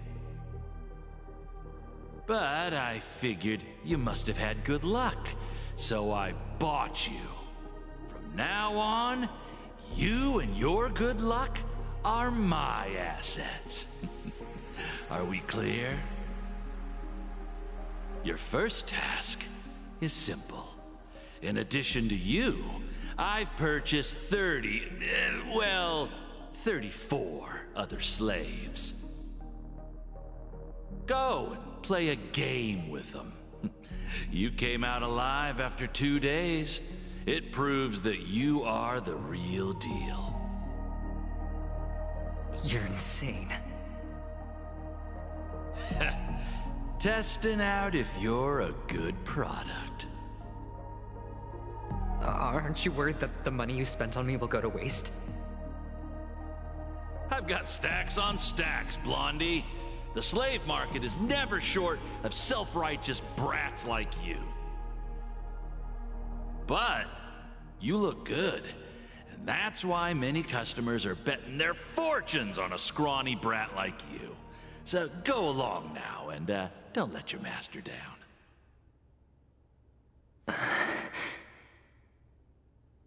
How much did you spend?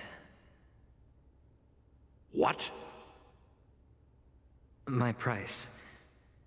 How much did you pay for me? Huh. You really want to know? Well, it was 60 tanba. No more, no less. I'll take my chances. 30 tanba. If I come back alive, you'll give me 30 tanba. Deal? Are you trying to strike a bet with me? Oh, you've got some guts. Yeah, sorry, but that won't do. Don't forget your place, slave. You're not qualified to be at the table. You're just a chip. A life thrown away in someone else's hands. Either you come back with more chips for your master, or you never come back. It's all or nothing. Don't embarrass me, my lucky hound.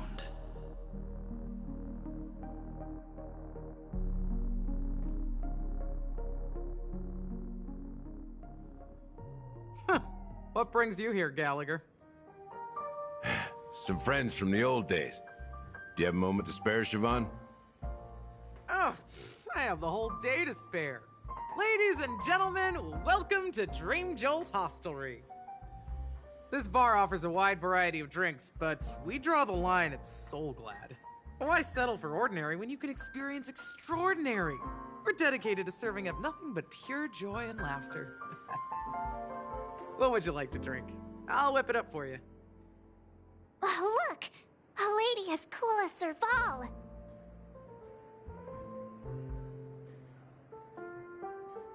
Who's Serval? Will you, introduce me to her? Huh? Oops. She's heard us. Just spare them, my esteemed bartender. I'll take over the bar today. I'm getting up there in age, and I need some practice before I forget the skills that used to put food on my table. Where did you stash the ingredients? They're all under the counter. Since our guests have traveled from afar, shouldn't you whip up some special drinks?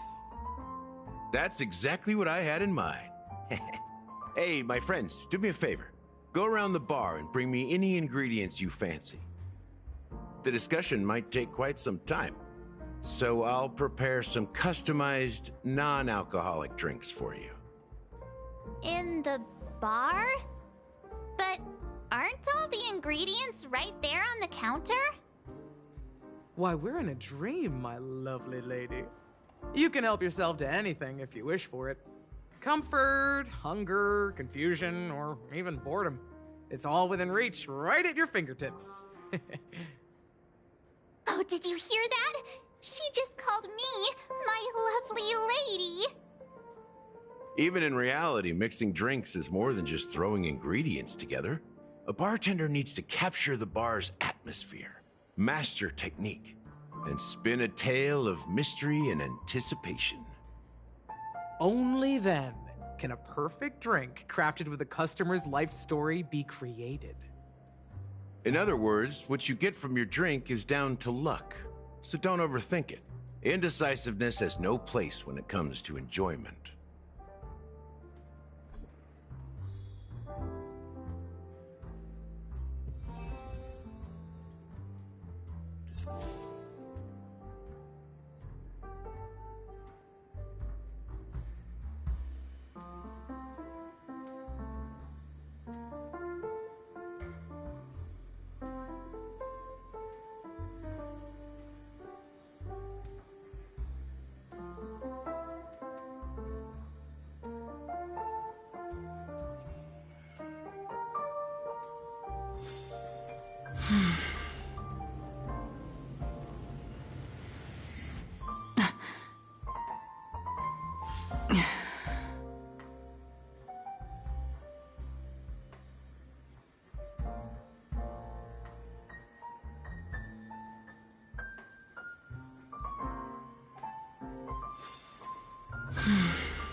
stings, gently wipe the sorrow off my life.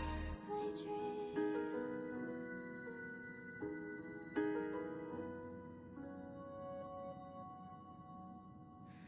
What is meant by miracle? A word outside my days. Once again, repeat wobbles, but how could I escape? No further hesitation on those unanswered questions. So now I'll make a dream unchained.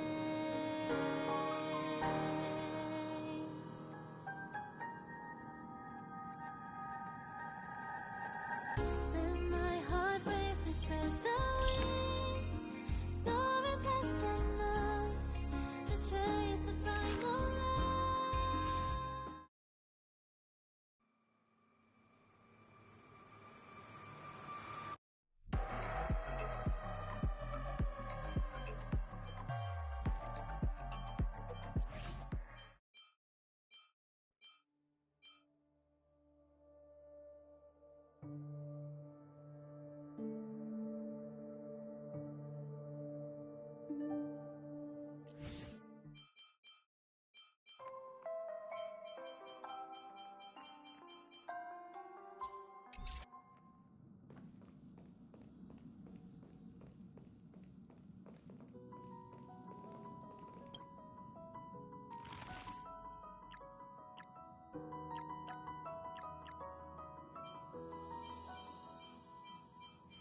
Birds are born with no shackles.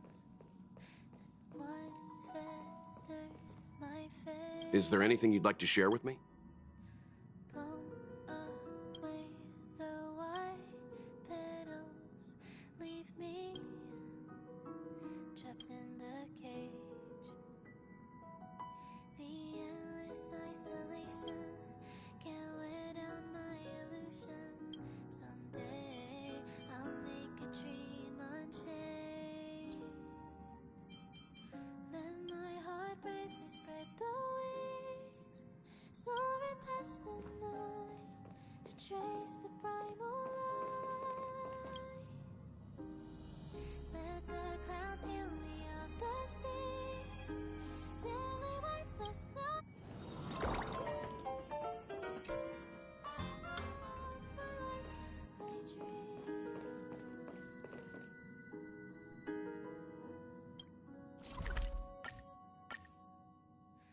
What is meant?